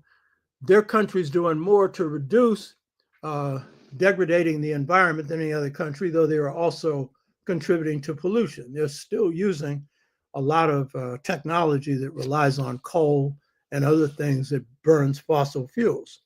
But they are also putting a lot into investments that will bring some balance to the planet. And because their government controls what's going on, they actually do stuff for the people. Private enterprise is never going to do 2 cents for the people, you know? So it is this shift in power that is a part of what's contributing to the misery in this country, because of the way the shift has occurred, not because of China, but because of the way the shift has occurred, that America has invested in war and in machinery and in letting, they're privatizing everything. That's neoliberalism. So they can come in and take a lot of government stuff that government would do and put it in private hands. And you're going to see with Elon Musk, more of that. And some of that will go directly into his hands. You'll see more of that. And you'll see more misery. And with the House and the Senate in the hands of Republicans, it's almost certain they'll cut Social Security. And if they want to, they can end it. And this has been an agenda for the Republicans for the longest. Bush was going to do it, except when he came in the second term, he had realized that he had made the mistake of turning the country over to Cheney. And he started to age because he realized he had really messed up. And he was focused on Afghanistan and Iraq and couldn't focus on Social Security. And that's one of the biggest pots of capital that the United States has. They came out of your pocket. And so for people who said they know difference between the Democrats and Republicans, there's a lot of truth to that. But it just so happens under this particular administration, there were some differences and failed to understand it and failed to understand the benefits that we could get, including a lot of benefits for small businesses, Black owned. So this is the context for Trump and seizing power. So if you look at the 2024 elections, this was an election for the Democrats to lose because on the numbers basis, the Democrats have the numbers. And that's because the forces aligned with them, whites, Blacks, Latinos, Asians, and a small sliver of Native Americans, they will vote majority Democratic. And if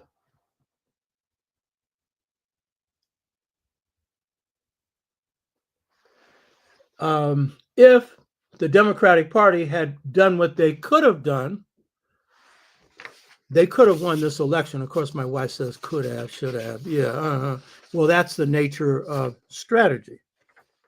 They could have won this election. Now, I sent Vice President Harris a letter, and it was delivered through Brother Ugawa to their headquarters, and they acknowledged they received it. And they said they'd get back to me, and I told Ugawa, no, they won't, because I had hoped that I could get somebody they knew that they would at least listen to get them to look at this. And so this is what I could see in the campaign. And the first thing I want to say is, on the surface, Kamala Harris was delivered this task to run for president very late. She had 3 months. And so that was a problem in and of itself. And then she had the problem as a vice president of not having been promoted by the Biden administration, though she ended up getting some assignments at the end, particularly the issue of abortion and labor. And these were two that were two good assignments, and then a bad assignment on the border and whatnot. And so the chief of staff of Biden admits that they didn't do her well. But she also got a chance to apprentice under an administration that was doing some very significant things for the masses of people in this country, a rare thing in this country. And when it comes to the running of her campaign, on the surface, it looked like a well-oiled machine because she didn't make mistakes. She whipped Trump in the debate. She was able to define herself and define him, so she thought, but the way she defined him, but most importantly, the way she defined her program was inadequate. So on the one hand, I'd say that, given what she had to work with, she did quite well and indicates a strategic person. But I also knew, I profiled her. If you watch the show, I did the profile on her. And one of the things is she's a cautious person. And that, in many ways, has been the key to the rise of her career.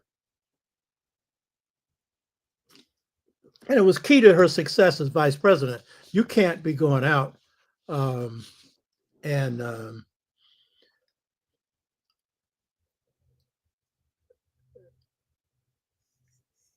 you just can't go out and run for president. And caution is your major measure. And Maria Carter Evans said she should have respected her base. Yes. Her key problem was she didn't put together, she had, but she didn't use what she had as a program that addressed her base, a program, not a message. You'd message it. I'm not talking message, program.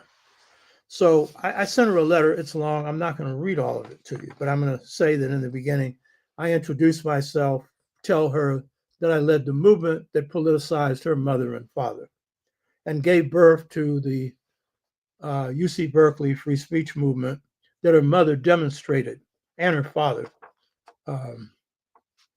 around.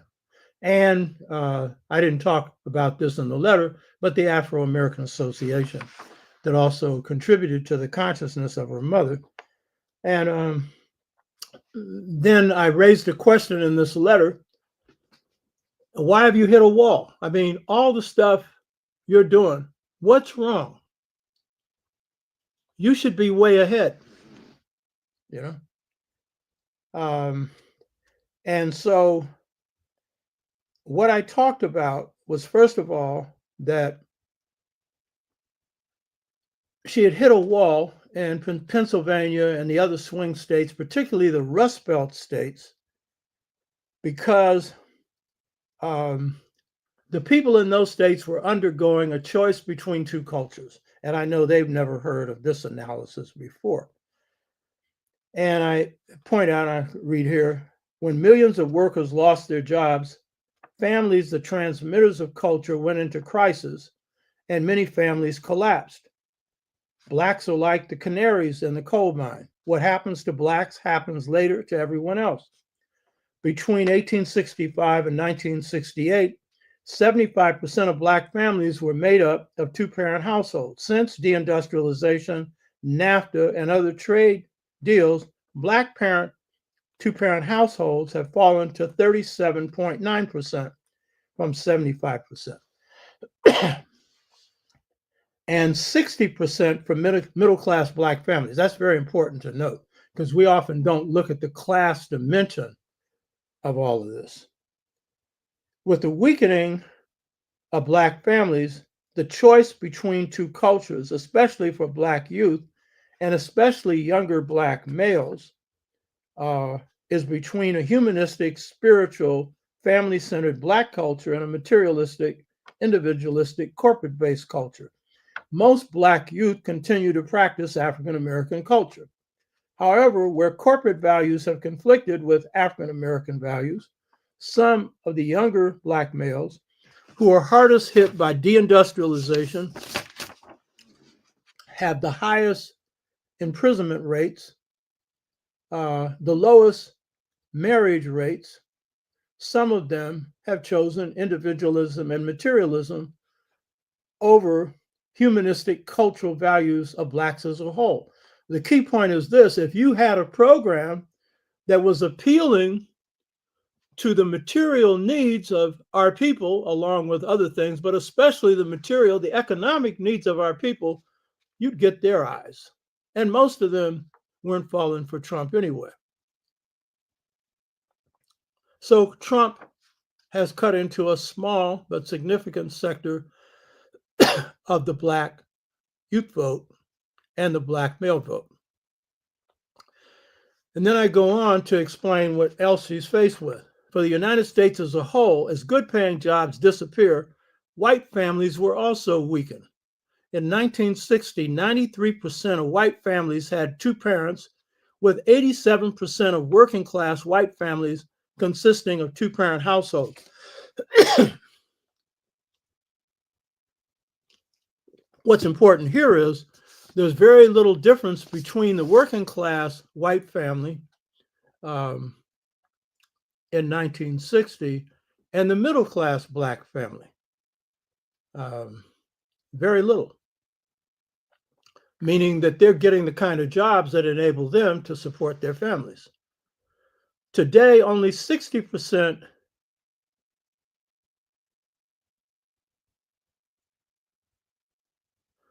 So in 1960, 93% of white families had two parents, with 87% of working class white families consisting of two-parent households.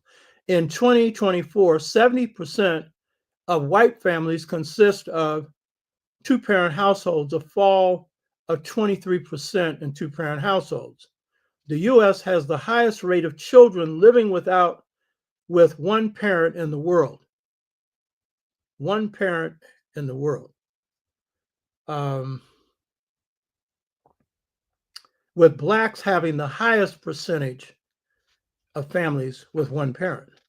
The impact of deindustrialization on white males has led to a choice between two cultures. Now, God gave me this vision of a choice between two cultures only recently that I began to see how it applies to white. I later saw how it applies to Africa, the Caribbean. But whites, so the impact of deindustrialization on white males has led to a choice between two cultures, with patriarchal, culturally oriented white males taking the hardest hit.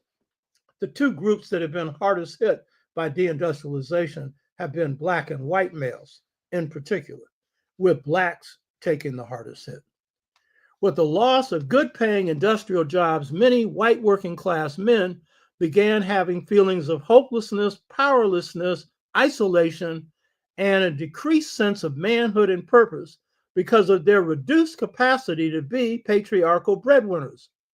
All psychological factors leading to a great increase in suicide rates among white men and an increase in drug addictions, with drug deaths being higher among white males than among white females. Physically, working class white men have lost 8 years of life expectancy compared to college-educated whites due to the loss of good-paying industrial jobs.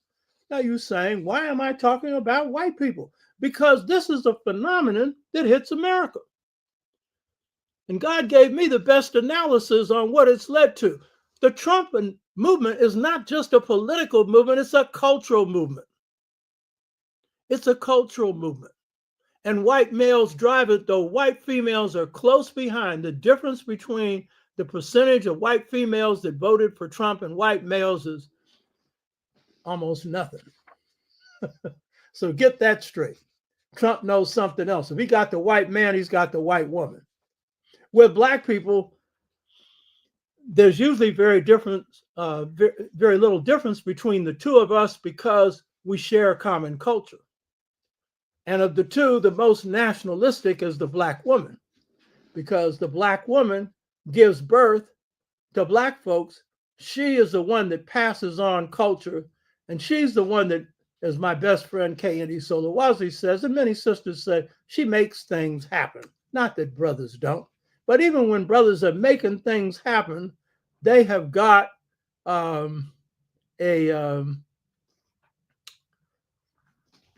sisters who are not only backing them, but are doing the major work.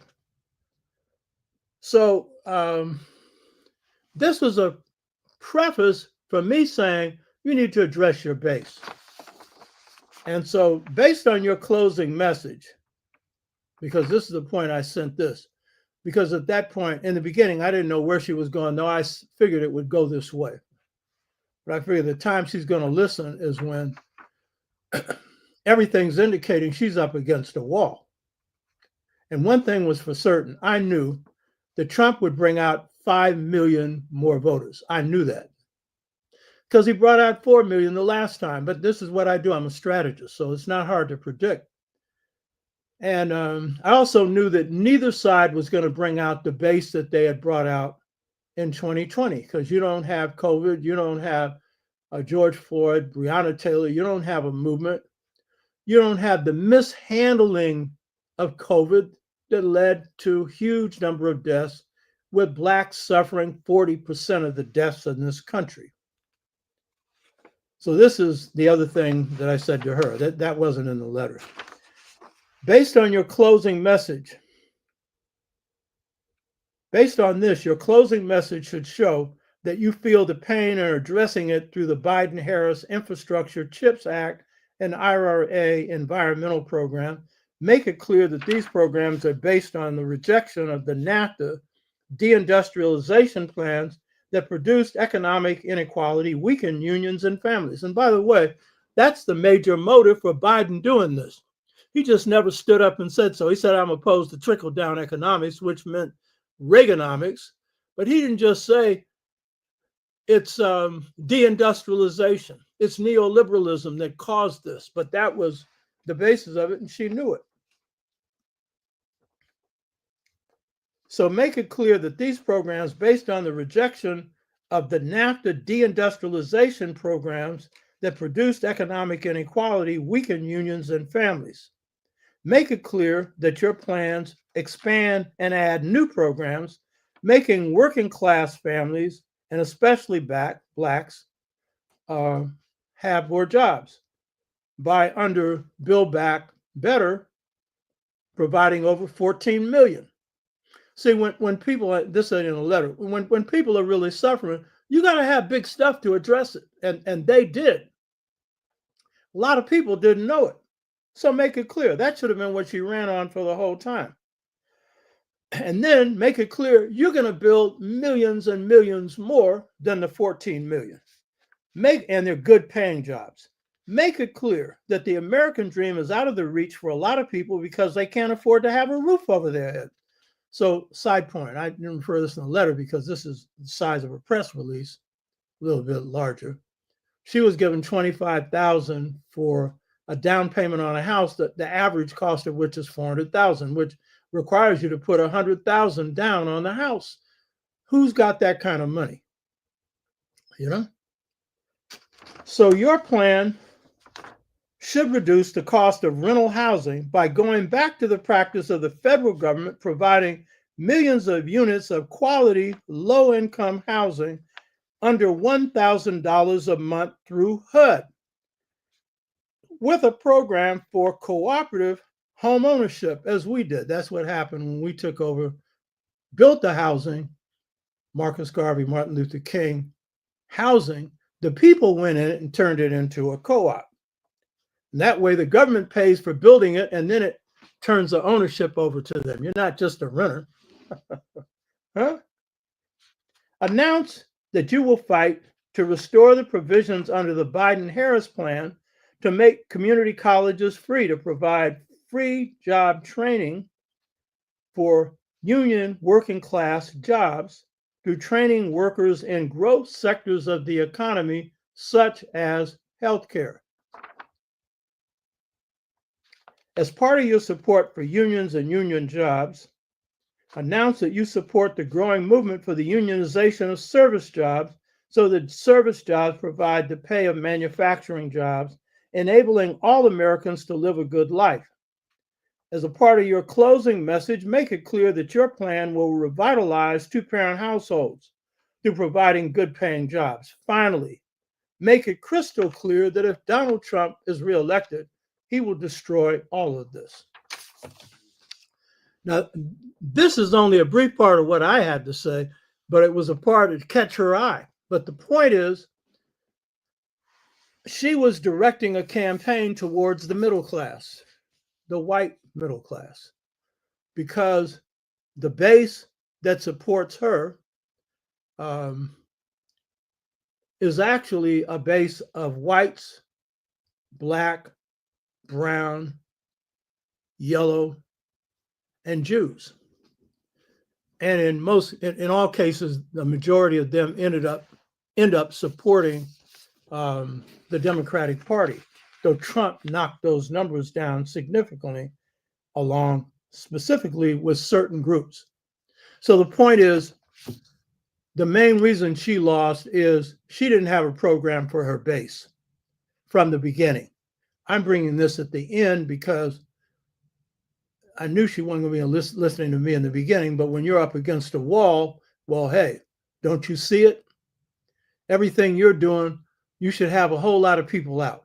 And so the biggest decision that people made was not to vote. 14 million people did not vote. Actually, 15 million of her base didn't come out. 15 million. That means, and it's across the board, that means they weren't motivated to. Yeah, there's some sexism, there's some racism, you understand? But Biden got elected, Obama got elected, and he's facing racism. The reason that she could have beat Trump is that if she had a message that mobilized her base, and by the way, Trump's base didn't come out to the numbers that they did before. They were lower. But they came out, his core base, which anyone that knew anything knew were going to stick to him like glue to a leather. And they will stick to him until they die or until he dies. You know? That should have been obvious. So running a campaign where you're trying to address white people beyond the base that you already have is foolish. And then to focus on what's wrong with Trump when your base is supporting you, not because they support you because you're the basis for defeating Trump. So if we look at the voter turnout, then we'll see, first of all, she not only lost 15 million fewer members from her base than had come out for Biden, but her campaign did not focus on the 80 million that don't vote. And that's the real key point. This system is set up to discourage people from voting. And if you don't give people an incentive to vote, they're not going to come out.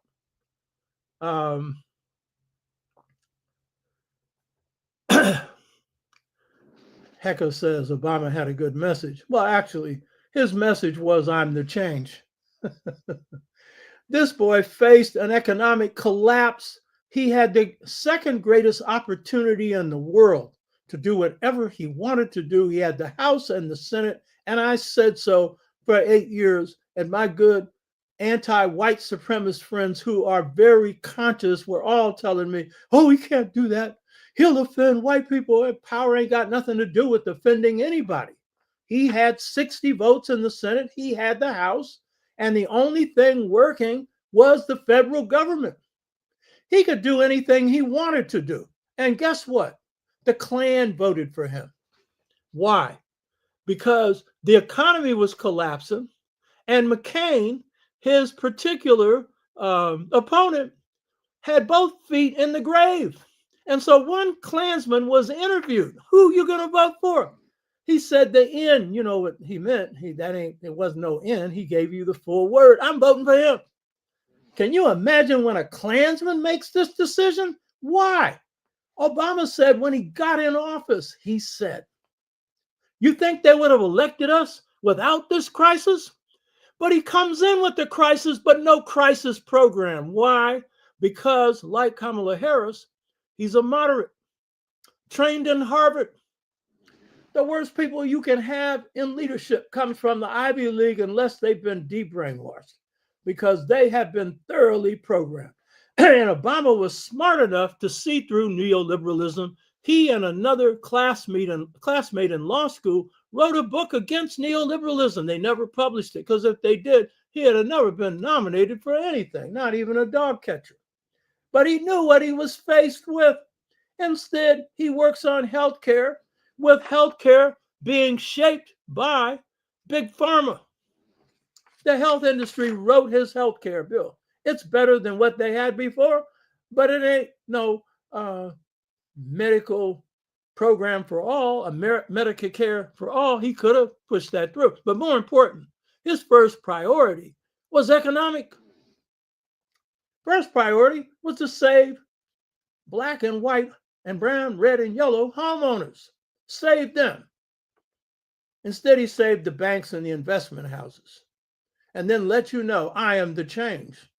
And then put his base, what had put him in office under Plouffe, his campaign organizer, who was a campaign organizer for Harris, who is a major official working for Uber.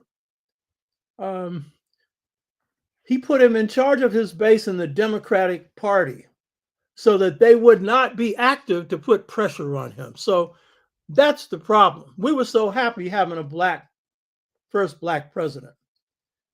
And the problem for Biden and the problem for Harris is, unlike when, for Obama and Harris, their problem was there was no base in the streets to put pressure on them. There was a base in the streets to put pressure on Biden.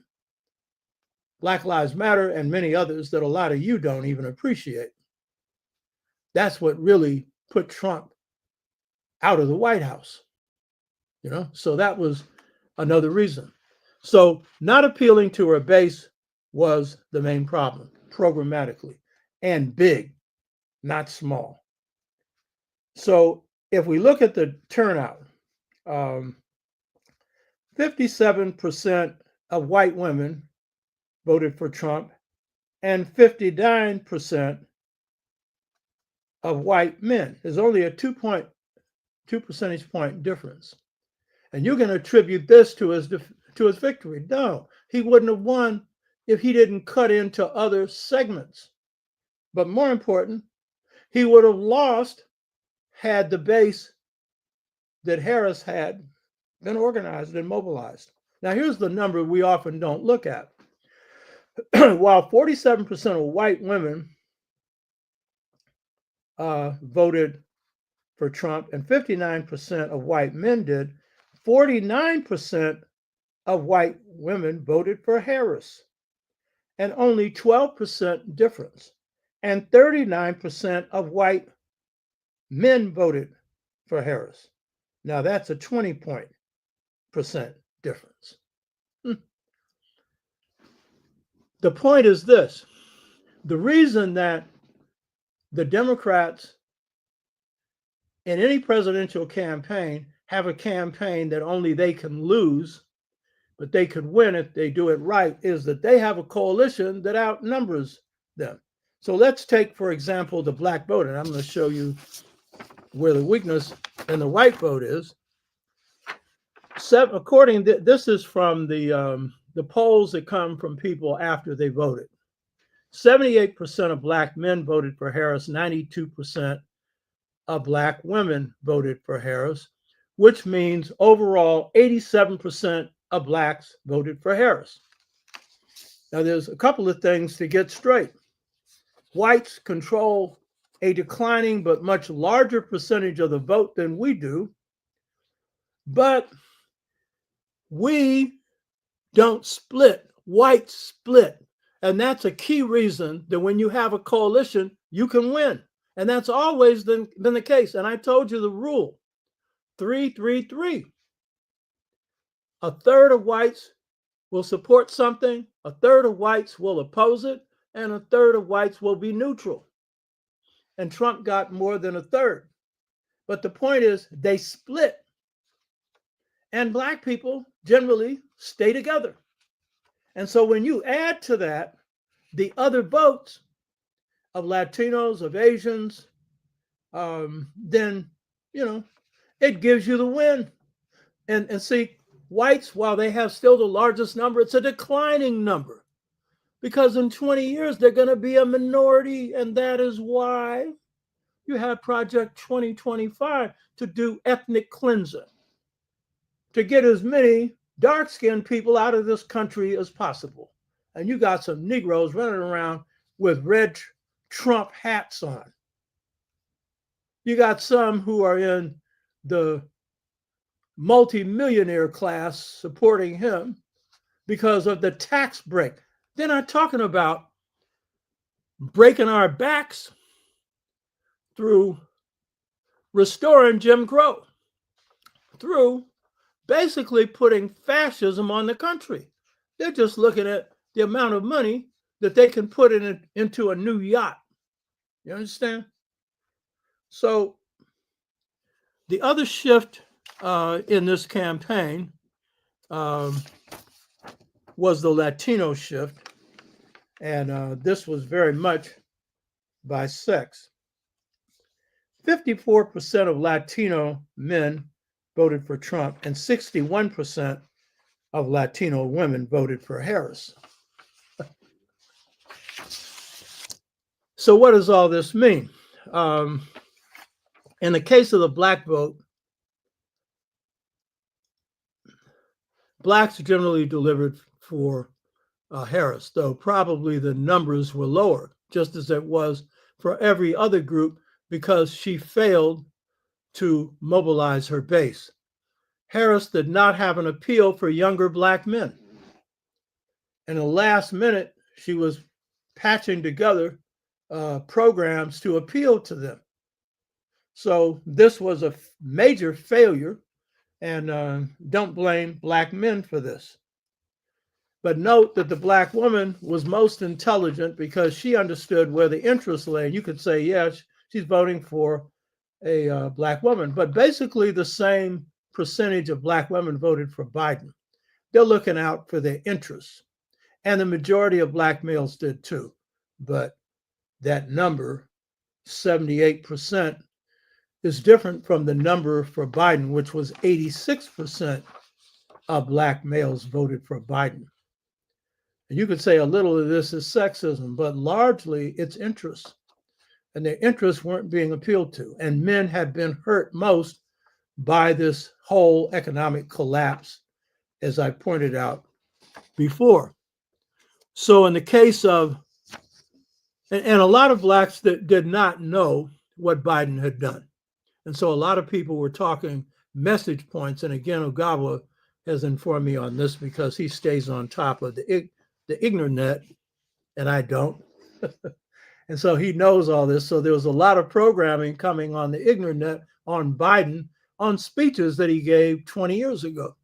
And then, the line is the Democrats have done no better for you than the Republicans, except this time Biden's done some stuff. Yeah, he was on the wrong side of a whole lot of stuff, including war in this presidency. But in terms of program, he made a course correction. It was monumental. So, but most Blacks didn't know that. Most people didn't know that. So in the case of Latinos, you have 54% of Latino men voting for Trump and 61% of Latino women voting for Harris. Now, there's a lot of explanations for this one, and I don't have all of them. Mexico is a specialty of mine, so I study Mexicans. Now, Latinos, the biggest group among Latinos is Mexicans, but it's a lot more than Mexicans, other groups, Puerto Ricans, Cubans, a host of others. And one of the things is the Republicans have worked these groups. And Trump could get away with insulting Puerto Ricans at his Madison Square Garden, in part because they have worked these groups, and the Democrats haven't. And I noted when Biden ran for election in 2020, he didn't have a single Latino speaker. I said, man, what is going on with you? You know what I mean? Huh? So here's some little facts with Latinos. Mexicans have generally had an anti-immigration policy overall, not all of them, but many of them. And that's come from the fact that they've been here and their position is, well, the other people, they should come and come right, meaning come legal. So they got issues with people who don't come in the right way. So that's been a general position of Mexican Americans, not all, but many, according to Mexican American scholars. But that begins to shift with the Black Freedom Movement. The Black Freedom Movement changes the orientation of a lot of Mexicans. They're starting to call themselves La Raza, the people, and they're beginning to identify with people who come from Mexico and South and Central America, and they're calling them my people, so there's a shift. But the other thing that the studies show is that when Trump's talking about getting rid of 10 million illegals, and those are heavily Latinos, Mexicans, and others, many of them think he's not talking about them because they think he's talking about illegals, and they're the good Mexicans or the good Latinos. And so that is a major reason that some of them made the shift. Now, why the shift on sex? Well, this is hitting the issue of patriarchy. And take the Mexican. The Mexican is made up of three groups: Spanish, Indian, and African. Many in this group who are identifying with Trump are identifying with the patron symbol of the big man who ran the haciendas in Mexico and other parts of South and Central America. They're the big men, and they are, many of them, light-skinned, but identifying with their Spanish roots and patriarchy. And so for them, Trump is a strong man that's going to knock their wife out or their children out. Remember, the person that Trump has put in charge of this area, when asked, well, how do you deal with children who were born here, but their parents are illegal? He said, well, deport both of them. Huh? So we're going to see what happens when people make this kind of identification, what happens to them. And we'll see how long the Republicans can hold on to that percentage of 54% of Latino men. So there's a lot more to this. I know people have analyzed this and everything else, but basically, Trump does not have the big mandate. He's claiming the election was close in the swing states, and overall, he had a few million more votes than Kamala Harris, and fewer numbers to turn out for him, as of course with Harris in this election.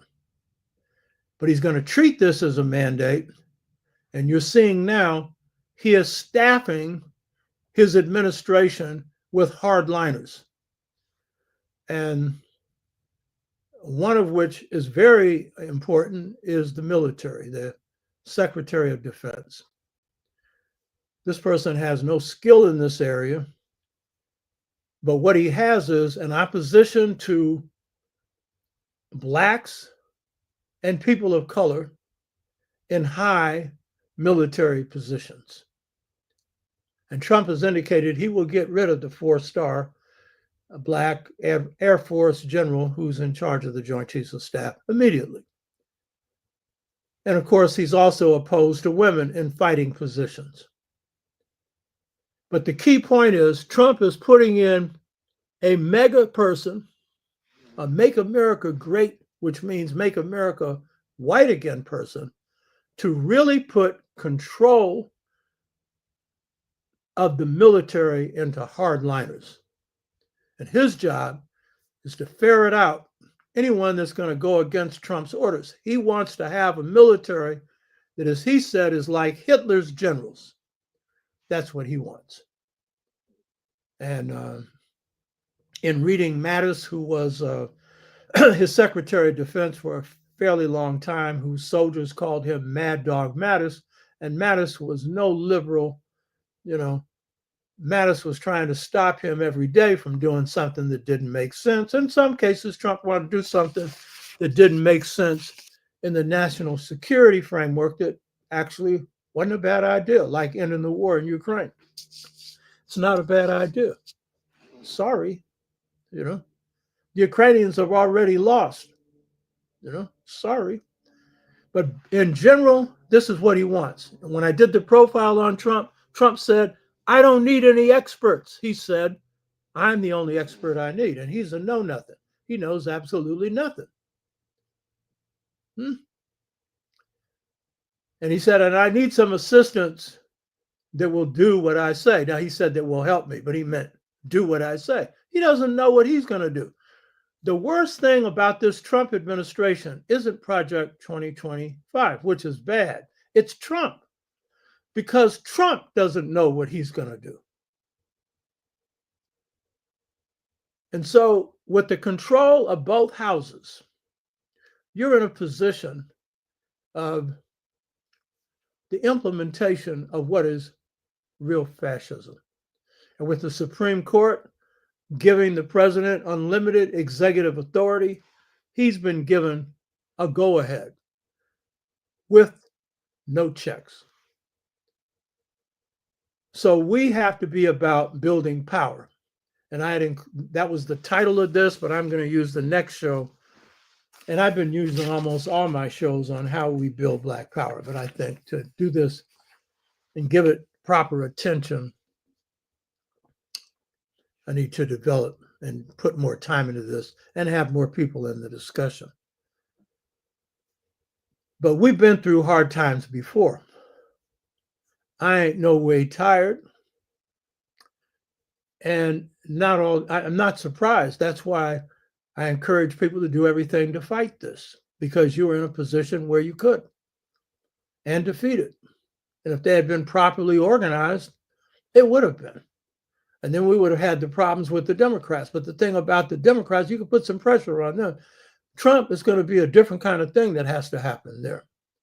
So we're going to have to pursue some strategies, some of which involves drawn from the best things we've done before, but we're going to have to come up with new stuff.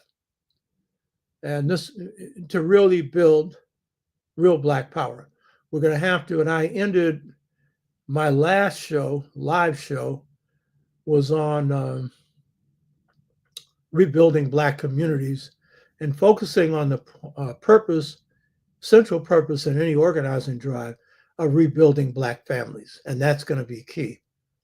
And for the Black males who've been shut out, the only way they get back in is through the relationship of males to females and being able to be in a position where they can make a better contribution to families, particularly on the financial level. And so there's all kinds of upgrading of skills and everything else that has to happen for average Black men. And so that has to be a key thing. And with sisters, the same thing, because a lot of sisters are in service jobs that are in decline. Automation is, replacing them. So there's a lot that we're going to have to do with that.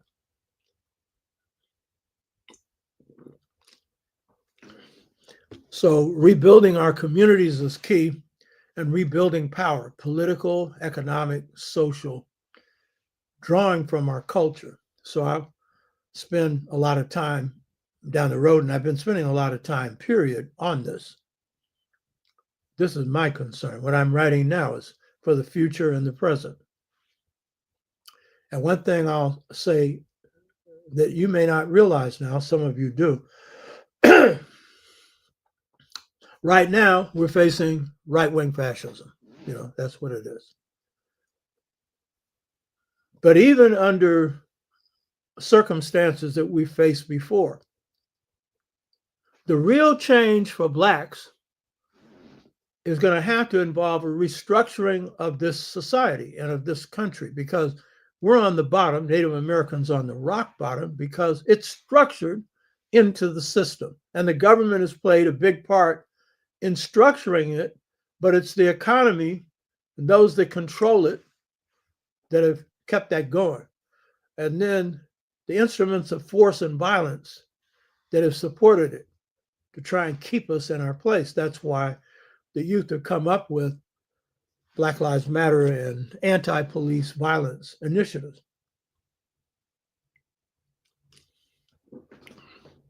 And in what we do, Africa's a key part of the equation.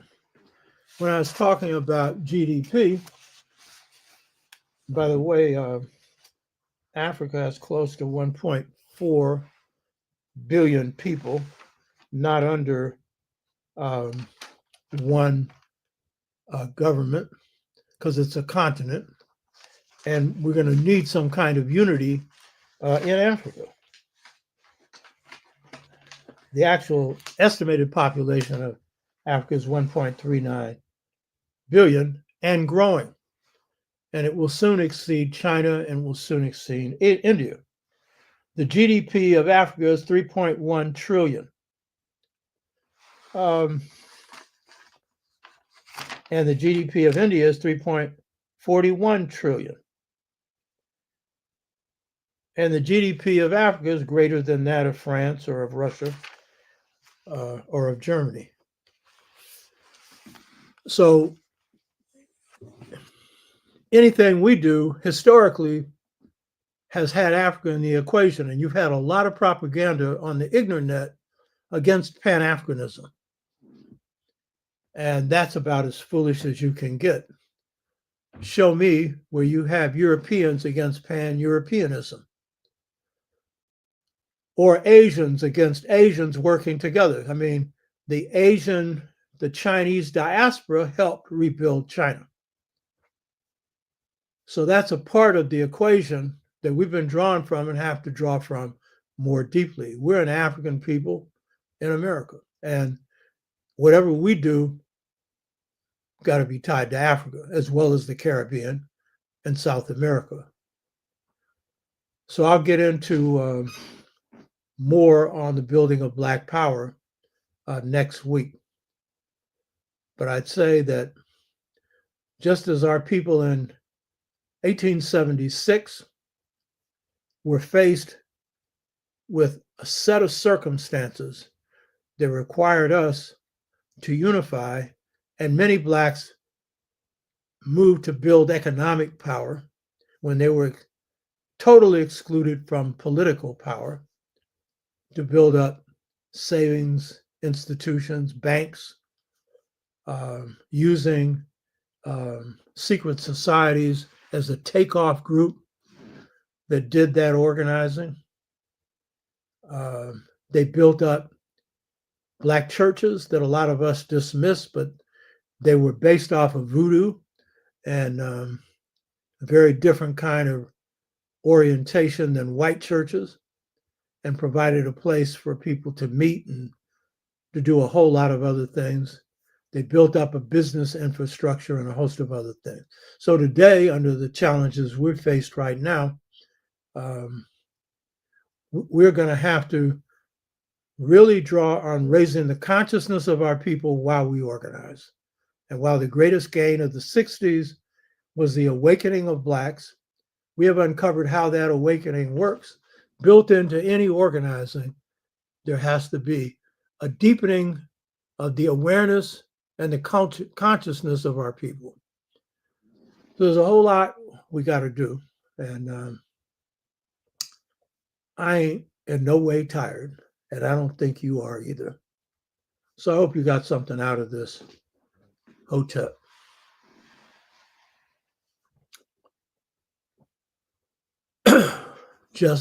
Jesse Paris, aka Shea and Nkrumah. Pan-Africanism can't be a one-sided affair. Elder Black Americans can't be the only ones pushing for it. That's right. And it can't be a one-sided affair.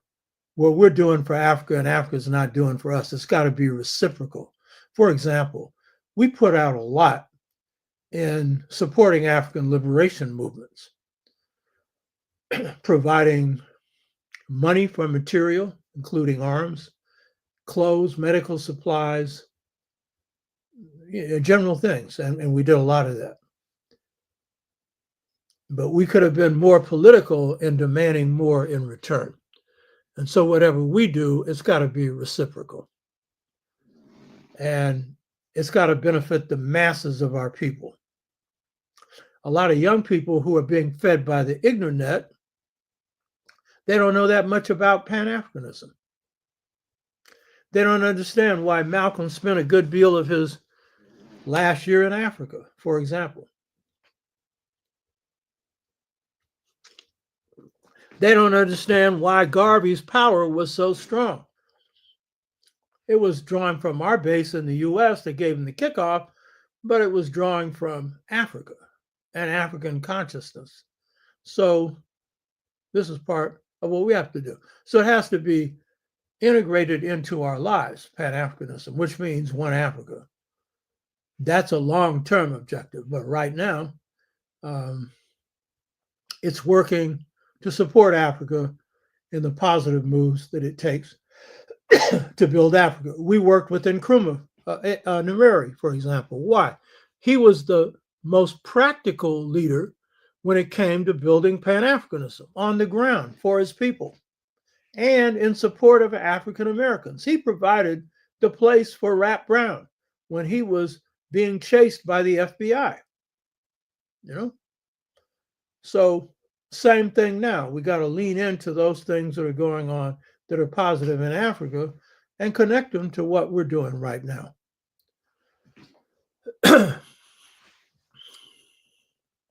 Let's see. What was your message to young people who feel dejected by this year's elections loss? Well, this is it. I mean, I gave a lot. For those who feel dejected, that's a good thing in that it means they're conscious. And that's the majority of Black youth and Black people who know that this is not good. They know. And my main message would be youth are the future right now. And so a lot of what we're going to do are going to be determined by what our youth decide to do. That's going to be the key. And building on what the youth have already done, Black Lives Matter, group-centered leadership, that they dipped into the best of our leadership programs and came up with one suitable for this reality. That's also what we have to do while coming up with new programs and new strategies to empower our people.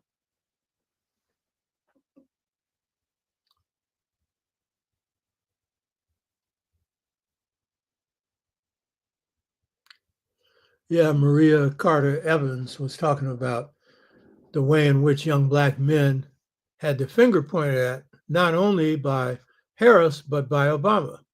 Come up delivering his message. He didn't know what time he was in. So, and then she said she comes up with piecemeal messages later. Yes. And I should say that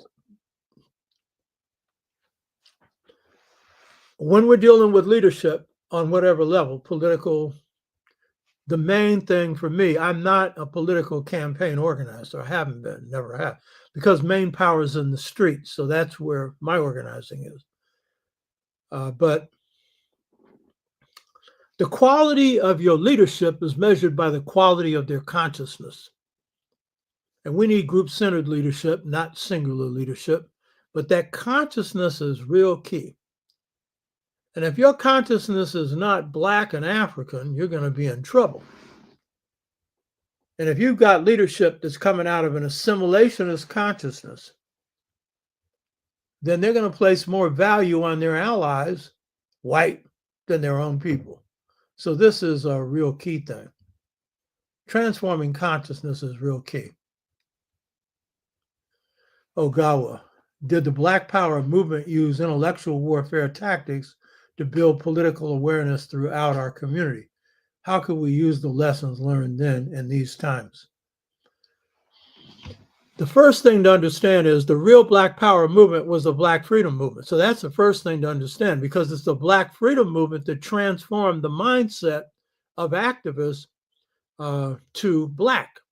It came out of the Black Freedom movement. And it started in 1963. And it didn't come mainly from Malcolm. It came from our conflicts with the system in the South against the Klan, against Southern apartheid, and in the North, against the systems that oppress us, the economic, political systems, police systems, whatnot, that oppress us. But it mainly came through the lessons we learned from our people that woke us up. That's the key thing to get straight. Everyday Black people were the key to transforming the consciousness of, activists. So Kwame Ture would say what I'd say. He said it was everyday Black people that taught him to love himself. And not that his mother and father didn't, but that's where the real message came from. And it was everyday Black people who were the basis of Black power. Only when the people decide to do something can anything happen. So if you're looking at just singular leaders, you're missing the point. My greatest influences are people you've never heard of. You hear me? Some of my best ideas, other than those I came up on my own, came from them. Understand? And that's the way it always works. And so, but the real warfare was the battles we're waging on the streets, not the intellectual warfare. So battles waged on the streets and the battles we won. Those are the ones that create the highest level of consciousness. And the ones you lose, you learn lessons. But it's the ones that you win that really teach you the biggest lessons. So that was the real thing. And victories often taught you, I've given this example before, but King as well. Victories teach you that the victories aren't enough. So King learned through the victories of voting rights and civil rights that there was a bigger struggle that we had to engage in, and that was changing the structure of this country to address the needs of the poor. Called it restructuring, and he called it restructuring of values, but restructuring of the structures of society, economic, political, social. He hadn't thought through all of that, but he understood that. And I understood that we had produced thousands of jobs for Blacks and took none for ourselves. But the very success showed a failure, which is the system will never produce enough for all of our people, all Blacks and all others. It's not set up to. It's not structured to. And so it's the lessons you learn from battles that are the real teachers. That's the real thing.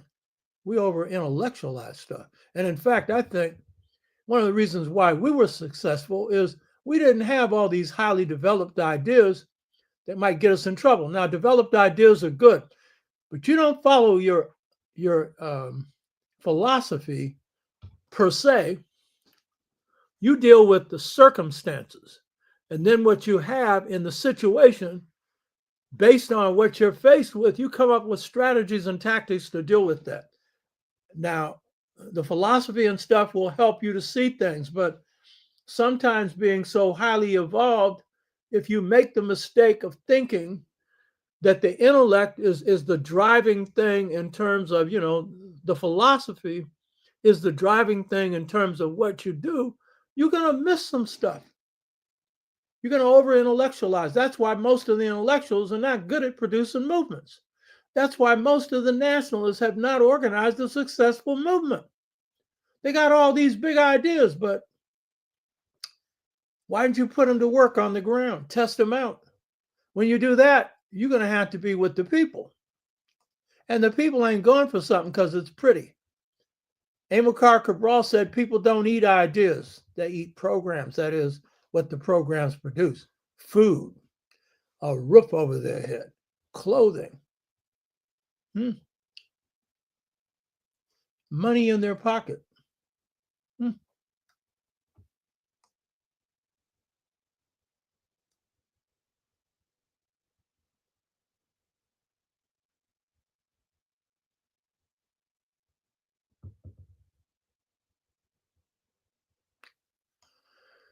Yeah, Maria Carter Evans, correct.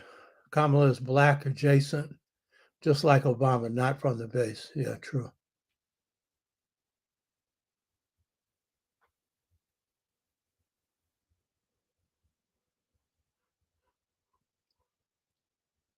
Okay. Commissar is making some important points there.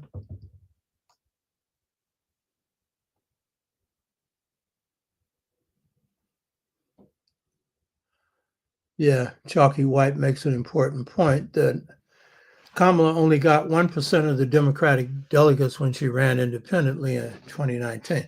But also, yeah, true. And her campaign wasn't that well organized, blah, blah. Also, remember that Biden only won one primary, South Carolina. But when Biden got into office, he did some stuff. So that's the other side.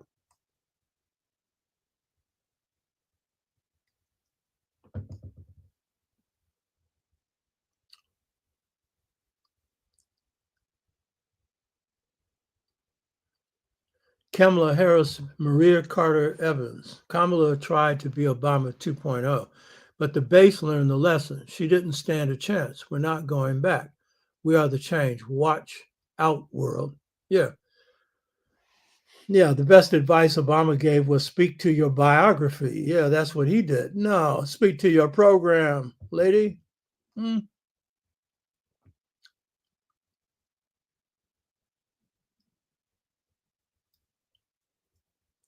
Commissar, it seems that the game is set up for whomever was to get the office is to appear to be a hero by providing various public work programs to stimulate the economy the way it should have.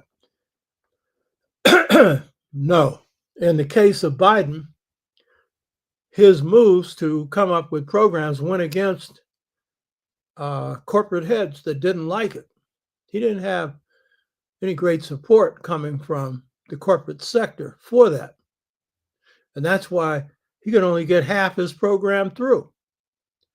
And providing jobs is important. Good paying jobs. Important. It's not the end all, but it is a key point. And most administrations don't even think they should do that.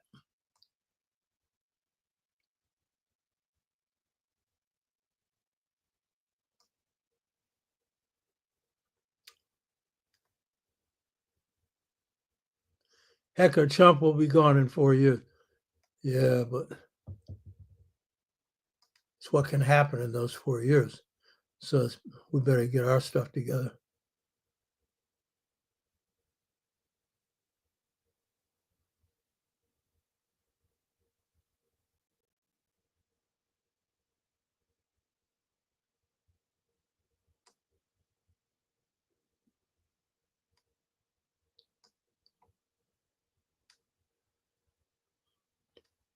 Commissar, instead of rewarding the Wall Street Madison Avenue cats, he could have distributed the money to the adult population of common folks to really stimulate the economy.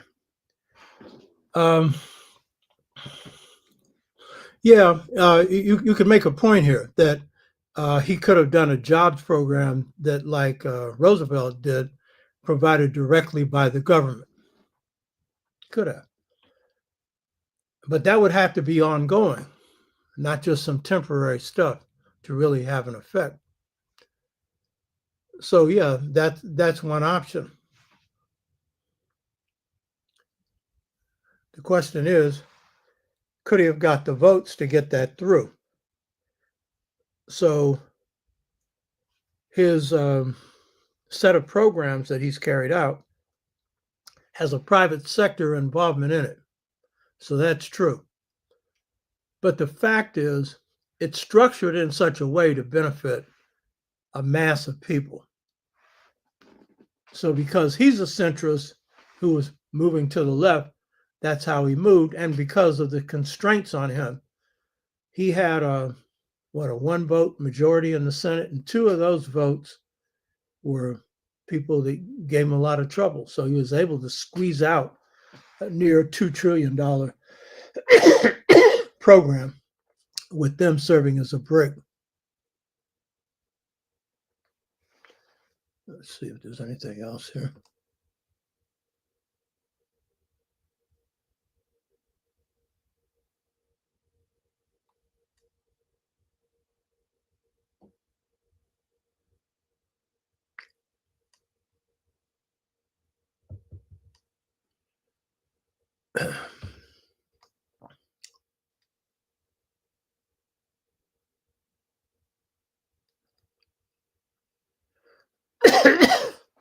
Yeah, Maria Carter Evans. We've exercised our vote and we shouldn't be guilt tripped. Yeah. and don't think you shouldn't exercise it again. And it's not the primary weapon we have, but we should definitely use it. And in most cases, we can play a deciding factor role. And had this campaign been organized better, it could have happened.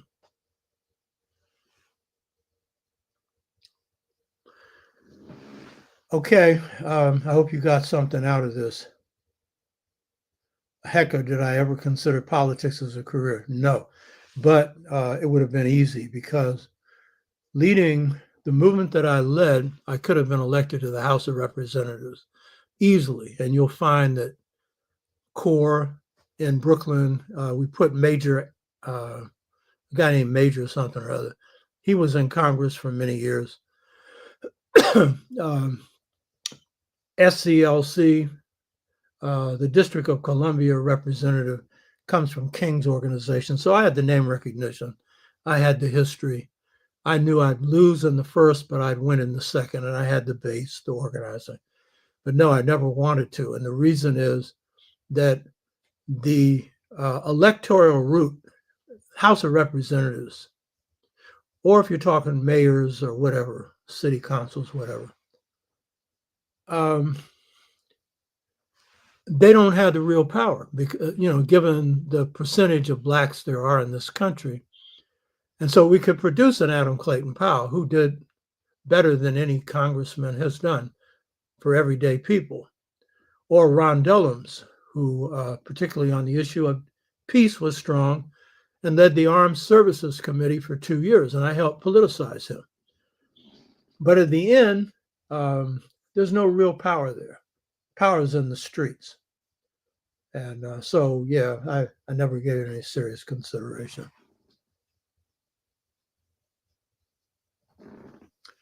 Yeah, I could be, but it's too bad.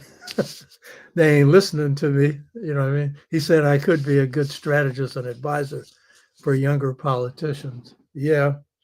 However, I'm open. I'll offer anybody advice and help them, but my primary emphasis is on helping people who are building power in the community. But when you have a good person that runs for office and you do it at the local and state level, and sometimes at the federal level, fine, support them. And not just blacks. I support the squad in the House. I like what they're doing. They're good. You know what I mean? They're good. They're not the total answer, but on the inside, they got some good stuff going. I like them. I like Miss Cortez. And notice they ain't been able to vote her out. Yeah. I wonder why.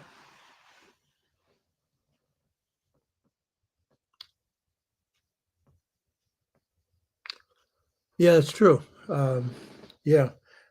Unfortunately, when you're in a certain state of mind, she's saying here, Maria Carter Evans, that her campaign could have been consulted by people like me and other black intellectuals instead of the consulting class, celebrities. But when you're in that mindset, unfortunately, that's what you do. And when you do that, that's where you end up. So the Democratic Party is in for a real struggle around what's it going to do. And that's going to be an interesting one,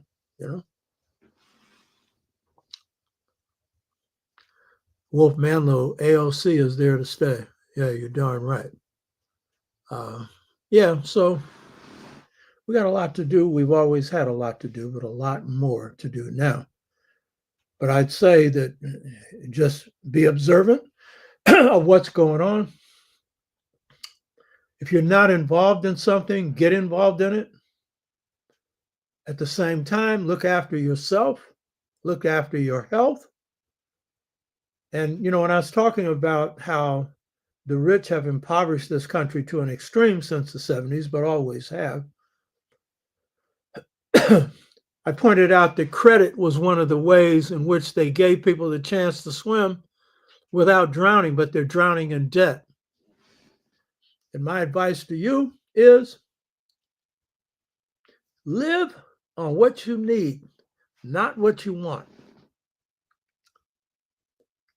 And it's better if you've got two to tango, man and woman, You know what I mean? That's helpful. And then pool what you've got. And so my rule has been, when I first married, I was making $850 when I finally got a steady job at San Francisco State, but I had others before. They were all low paying.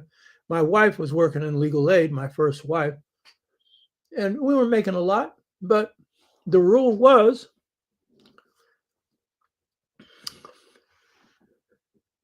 we could only spend $150 a month.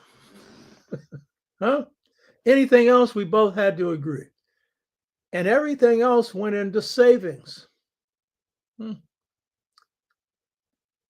And I've always been against credit cards. So, and my credit score, perfect credit score is 850. Mine's 841, 9 points short. It should be 850, you know. And so that's key. So I don't care how poor you are. If you can pool those resources, you can make a difference in what you do. You know what I mean? Just as you take care of your health the same way. Health comes first. Wealth comes second. So, and then as you accumulate money, put it in things that can generate money. For me, it's been real estate. Not a lot, but what I have put in is that. And I'm economically self-reliant. So I've got a business, the publishing business. Some people have not got their books. There's been reasons. I'll get them out to you. But I finance that. So I operate on, self-reliance. You can do the same thing. You know what I mean? So as bad as things are, you can make them better, when it comes to that. Look after your own self. Look after your health and look after your wealth, personally. And have somebody around you that you really love and can respect. That's the key to everything. Wolf Manlew, assimilation is never in our interest. You got that right.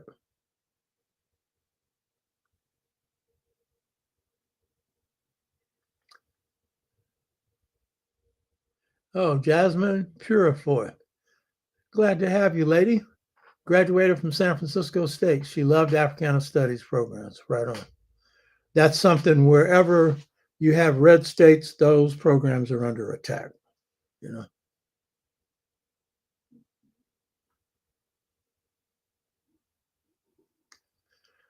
Okay, that looks like it's it. I hope you got something out of that. Until next week, Hotep.